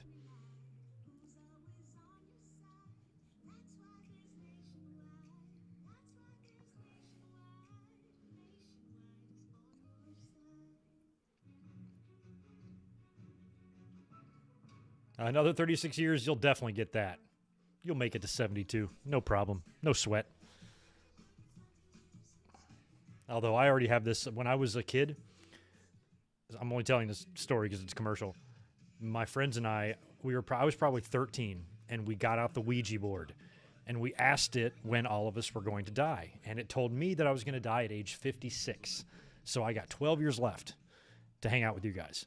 And after that, apparently I'm cashing out, according to the Ouija board. So we'll see if that happens. But it is kind of eerie that I've never forgot that. And that date always sits in my head. So the year that I turn 56 is going to be a long one. Got to make sure that Ouija board wasn't right.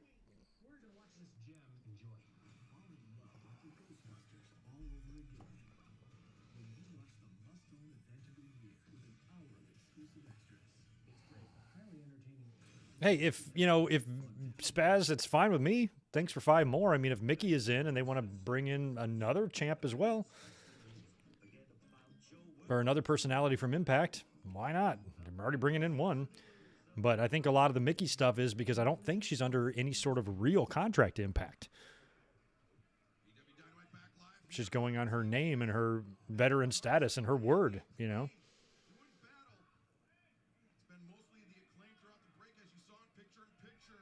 So that's probably how that was able to come together easier, but I don't know.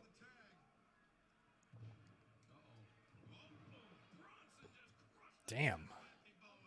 That's a bump that I don't understand how people take. Even if you're strong and muscular, if anybody sits on you like that, like Jesus, man.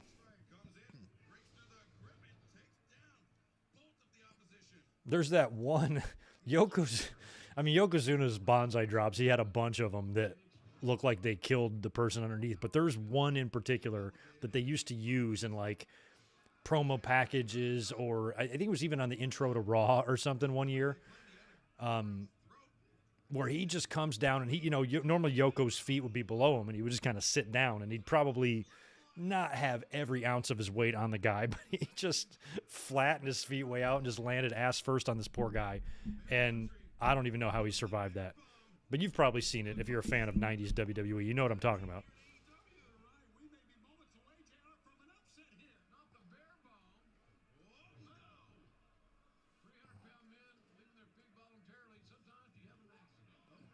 If I'm Nick Aldis, I'm not even trying to go to WWE. That's not a place he's going to excel, because there's a whole bunch of people in WWE that look like Nick Aldis. So he's better off out, I think.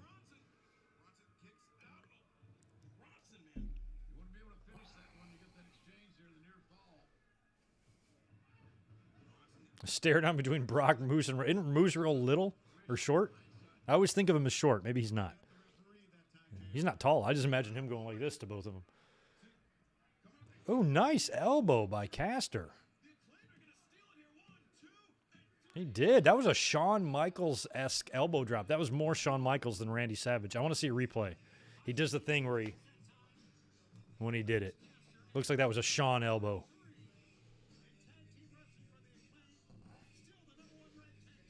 Yeah, I remember when Yoko broke the top rope, but he didn't really do it. That was gimmicked to do that. That was the finish.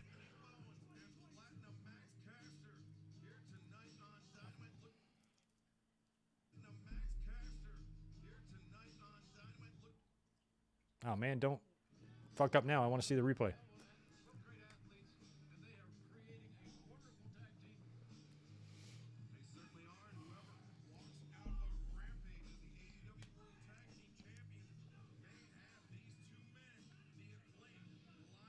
Oh.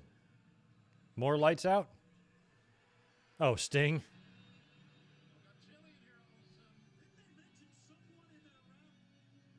Oh, did they rap about Sting and Darby? Well, that's what you guys get.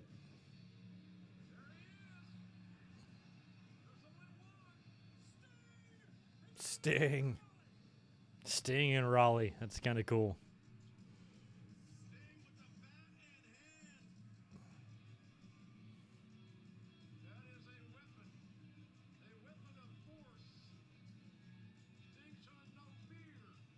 Oh, there's Darby with the skateboard. Wow. Dove right into Caster with the skateboard. And now Bowen's going to get his ass kicked by Sting and Darby.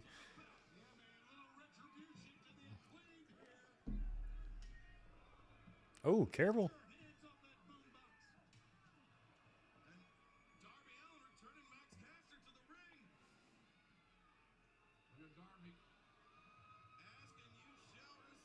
Chris Ludecki, thanks for the 5. No, the Rockers tag rope or top rope was not planned. Definitely not. Oh, they got Caster. A little scorpion death for Caster. And probably a coffin drop. Is Darby going to go up? Nope, he's not.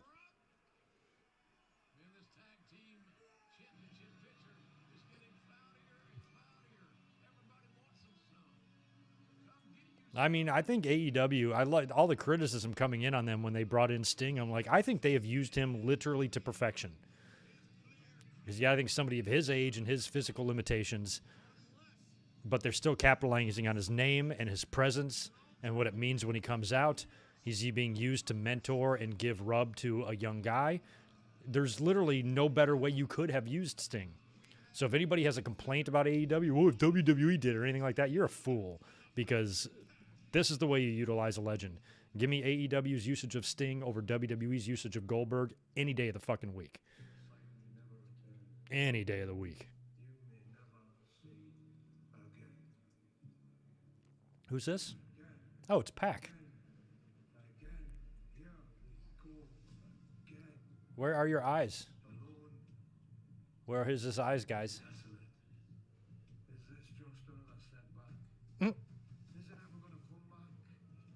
You might have blinded me, Are they trying to give a... but now I see everything. And it's funny, Who blinded him? Why don't I remember this? I appreciate Was it Malachi? the blessing. You see, now my perspective is different. And my vision has never been so clear. Oh. Well, that makes me worried. Trent Beretta and Adam Cole. Right on. Hopefully Sue's coming. 6 women battle. Her, Statlander, Velvet, Bunny, Penelope, and Nyla.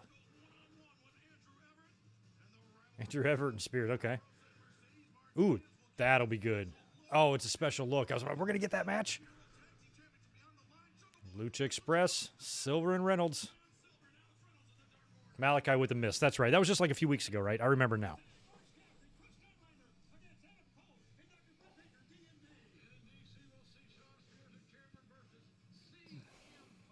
You know, Barry, if Hogan and Edge won the tag titles in WWE, why not Sting and Darby? But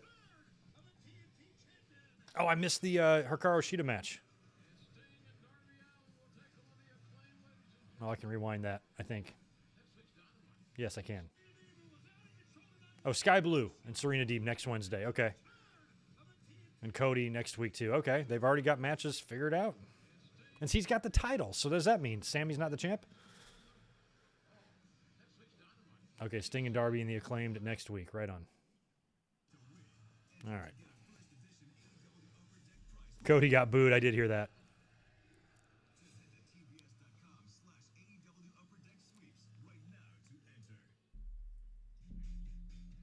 Yeah, part of me wonders if Malachi might join with Pac now that he's blinded him. I thought that was the direction they were going with the mist in Julia Hart's eyes and that sort of thing. I keep wanting to call Julia Julie. Smooth milk chocolate, crispy wafer, creamy hazelnut filling. It's not your average chocolate bar. It's Kinder Bueno. Speaking of Julie Hart, I'm not sure who it was this week. I think it was Solomonster. Somebody on Twitter had pointed out, you know, in Wrestling with Shadows after the screw job, you know, in the hallway there, Julie Hart like rips Triple H to shreds and says that God is going to strike you down and what goes around comes around and, you know, you're full of shit and you're lying and you're going to get what's coming to you. And when you see like all of Triple H's hard work being evaporated into the air, all the work he did with the black and gold and NXT and his job for the past, 10 years in WWE all seemed to be crumbling around him. You have to wonder if Julie Hart put a spell on him. Kind of crazy. Sometimes that phrase of goes around, comes around, I believe it's always been true, but sometimes it takes an awful long time for it to come around. And maybe Julie Hart had something to do with it.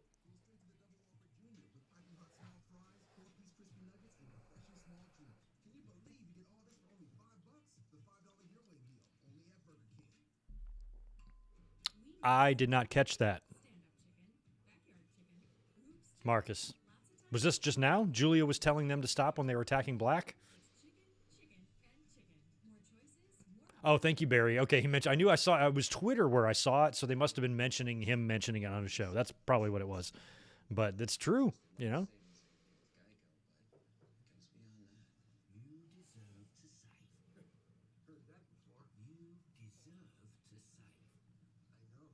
This year is going to be the 25th anniversary of the screw job. That is fucking crazy.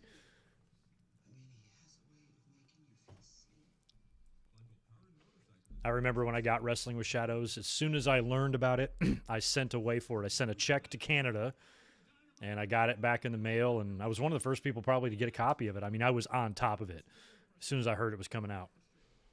Maybe I'm focusing too much on the future of AEW, the HFO, and these guys. Maybe it's time for me to focus more on But I was always too nervous to mail money orders or cashier's checks because if they got lost, you're fucked. So I always would mail a check, and which means you'd have to wait for it to clear and go through your bank. It would just take forever. And that's the way you had to do it back then.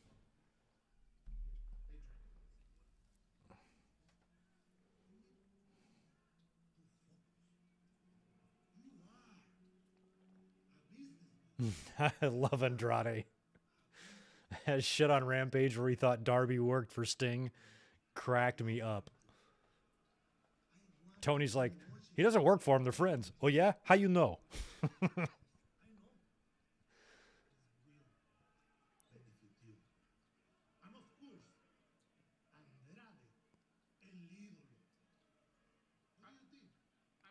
What do you think?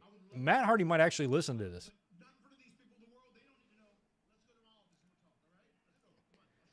And this is where I think like people need to slow down and give Andrade some time because it's shit like this that can really get guys over. Like, I don't know what it was about that promo last week, but I'm starting to see and starting to feel now what Andrade's vibe is. You know, he's just fucking delusional. And I like it. And he asks Sting, like, how much for the little boy? He wants to, like, buy. Oh, look at this, David Crockett.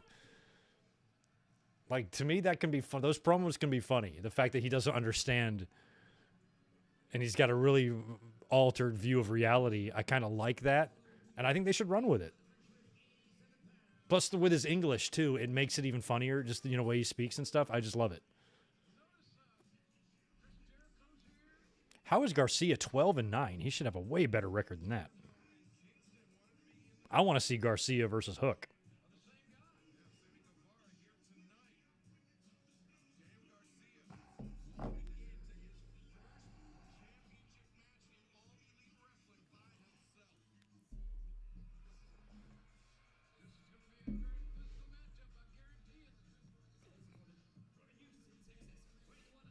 Kane's first pay-per-view match. I didn't like it because Kane for the first like 3 months wrestled in the red and lights like The Fiend did, and I couldn't stand that. I remember very little about that Survivor Series match. It was him and Mankind, right? I remember Mankind went through a table, and it was a Kane squash, essentially, but that pay-per-view was such a dark day. I think Survivor Series 97 and Over the Edge 99 when Owen died are the only pay-per-views from that time period that I've never watched again. Like, ever.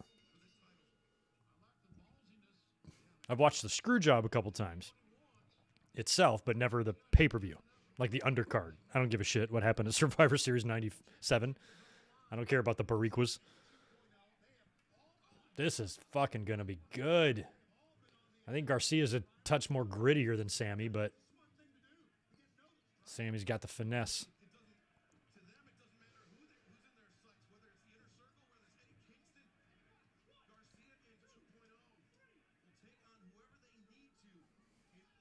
Ooh. This is kind of like Shawn Michaels and Owen Hart or something, you know. The finesse of Shawn and Sammy against the ability to stretch you, but still the ability to able to fly and stuff of Garcia and Owen.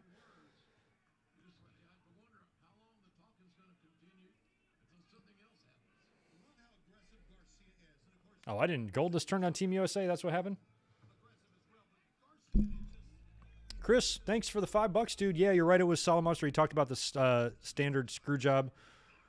Standard screw job. Also, feel free to get a beer soon. Irvine? Yeah, Irvine is not far away, man. Got to get this pandemic out of our way, man. You know what I mean? So we can start doing things again.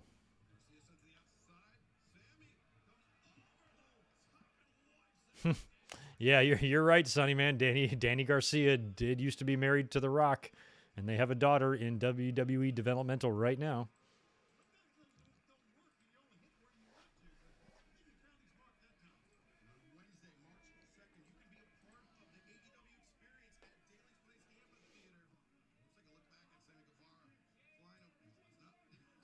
We got Eddie out there, Chris out there. Seems like Sammy's got a lot of backup, even though his backup is kind of at odds. I don't know where 2.0 are.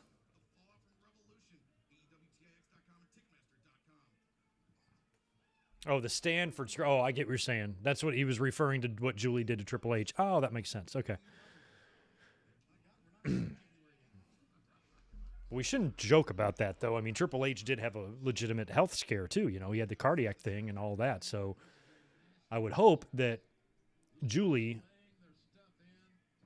has since let that go. You know, her and Brett didn't really have the best marriage anyway, but she was there standing tall for him that night, man.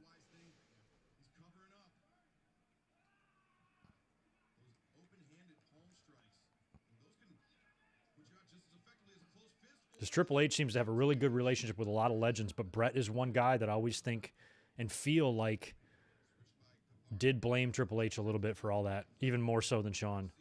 You could hear that in shoot interviews too when he would talk about it. He had like almost harsher words for Triple H because he believes that Triple H is the one that came up with it.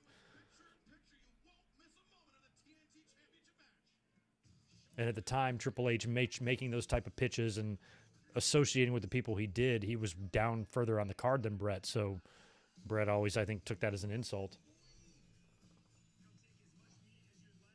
So if you're working in a restaurant as a manager and the dishwasher gets you fired, you know?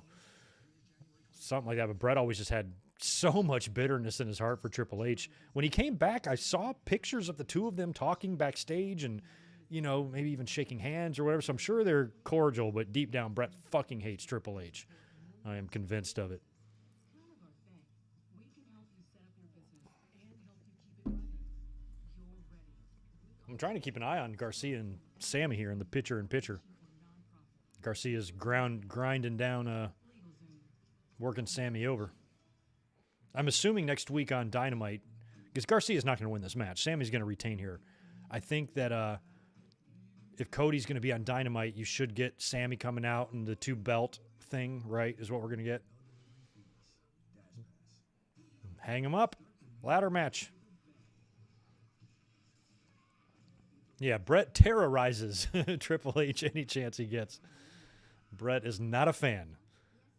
And I can understand that, you know. Triple H himself is kind of taking credit for, we still don't know truly whose idea it was, but Triple H says that when they're all kind of talking about it, he was the one that spoke up. Like, fuck him, let's just screw him, you know. Triple H himself has kind of admitted to this, so. Dion, hand it over.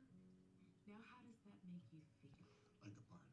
You know, I never thought of Triple H much of a fighter, but I definitely think Triple H is way tougher than Shawn Michaels. So back in those days in 97, like when Triple H ran to the ring after the screw job, if Brett would have gotten physical and tried to come after Shawn, he would have had to contend with Triple H, you know, and Brett's a tough guy. Brett could beat the shit out of a lot of guys, you know, but Triple H is a big guy. I don't know. I don't know who would have won that fight.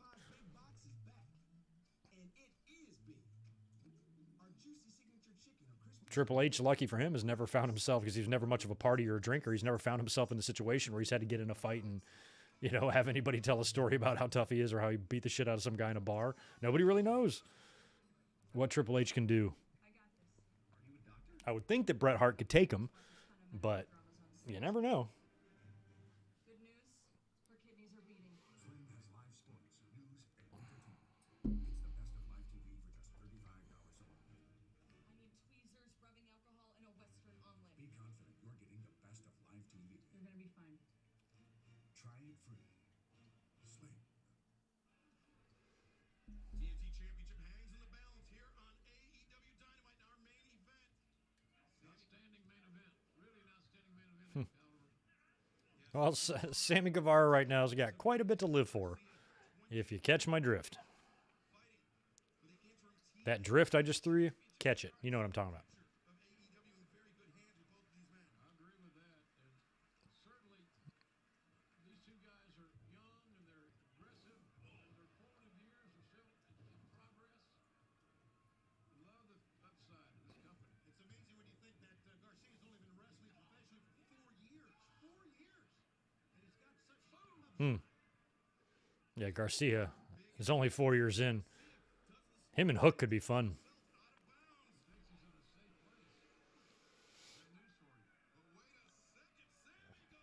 Jesus, Sammy.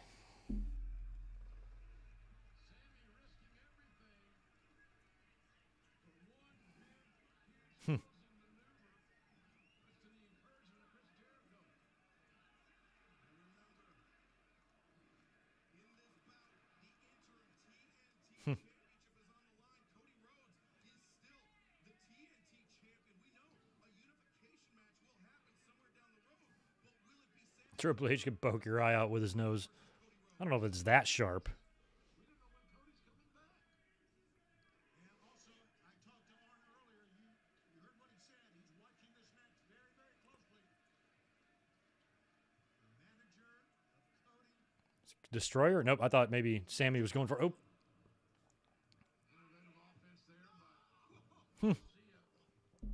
Big yell, big scream by Garcia on that elbow strike.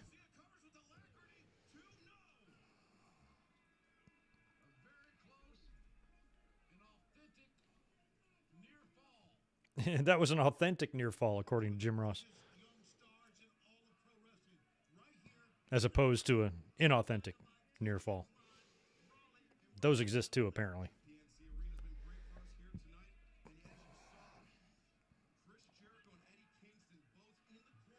It's PNC Arena when it was built. It's only about a 20-year-old building. I think it was built in 2000 or 99 or something like that.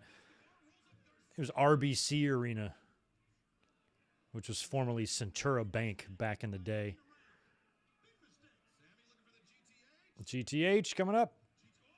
Nice. Garcia caught it. Sharpshooter. Sharpshooter. Oh, Scorpion Deathlock. Okay. I'm calling it a sharpshooter.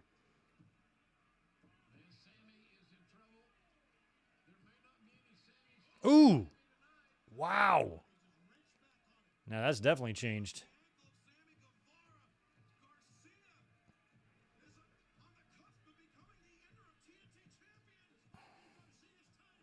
I don't know. I think Triple H would be willing to put things behind him with Brett. I'm sure Triple H is annoyed with what Brett says and stuff, but I also think Triple H has got some sort of respect for wrestling to where I would think that Triple H wouldn't want to let personal issues get in the way of honoring the legacy of the business in some way or whatever. So I think Triple H would be more willing to patch things up with Brett than Brett would be with him. Basically, based on the way I know both of them to be. And Brett was my favorite wrestler of all time, but even I could admit he's bitter as shit sometimes. So.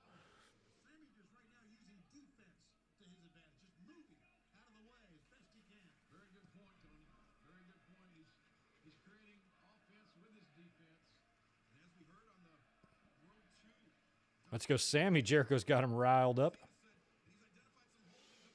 Oh, he's going to crossroads him? He is. Oh, and it didn't look good, but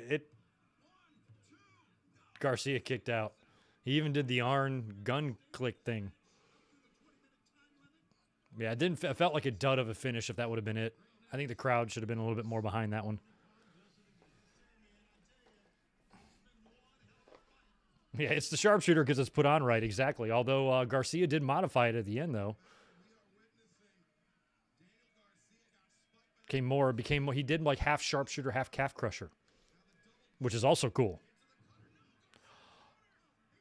Oh, he went for the cutter and the kata hajime. Nope.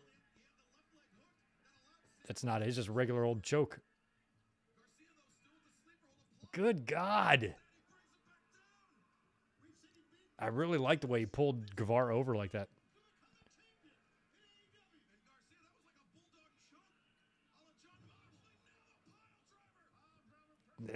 What?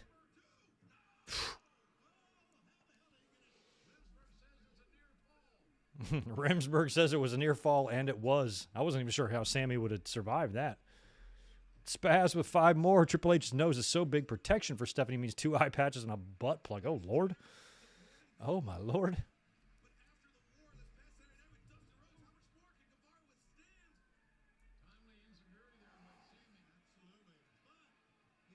I was about to say 2.0 is out there. You can feel the crowd. Did they take? I think they took out Eddie on the way in. The camera didn't show it.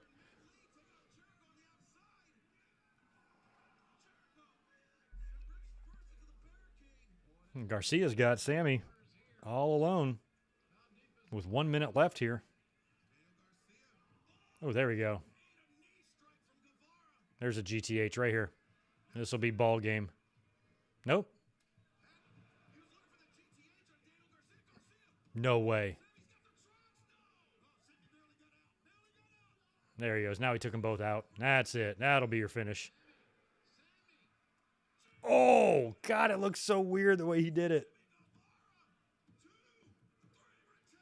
Damn. Those were two awkward sells on the GTH by Garcia. I almost thought he tried to like do a Dolph Ziggler type of sell to it, but it looked kind of ugly and bad all at the same time.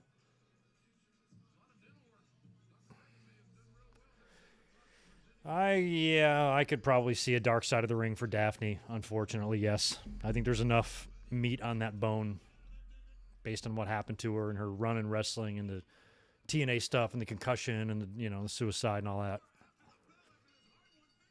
I watched that with many of you in real time. I saw her video just minutes after she posted. Jericho's got Floyd. God, he's beating guys with baseball bats, and Kingston's just standing there. Well, unless there's an overrun here, I'm behind on my stream because it's 7:01. All right, we're going to fade to black with an Eddie and Jericho confrontation.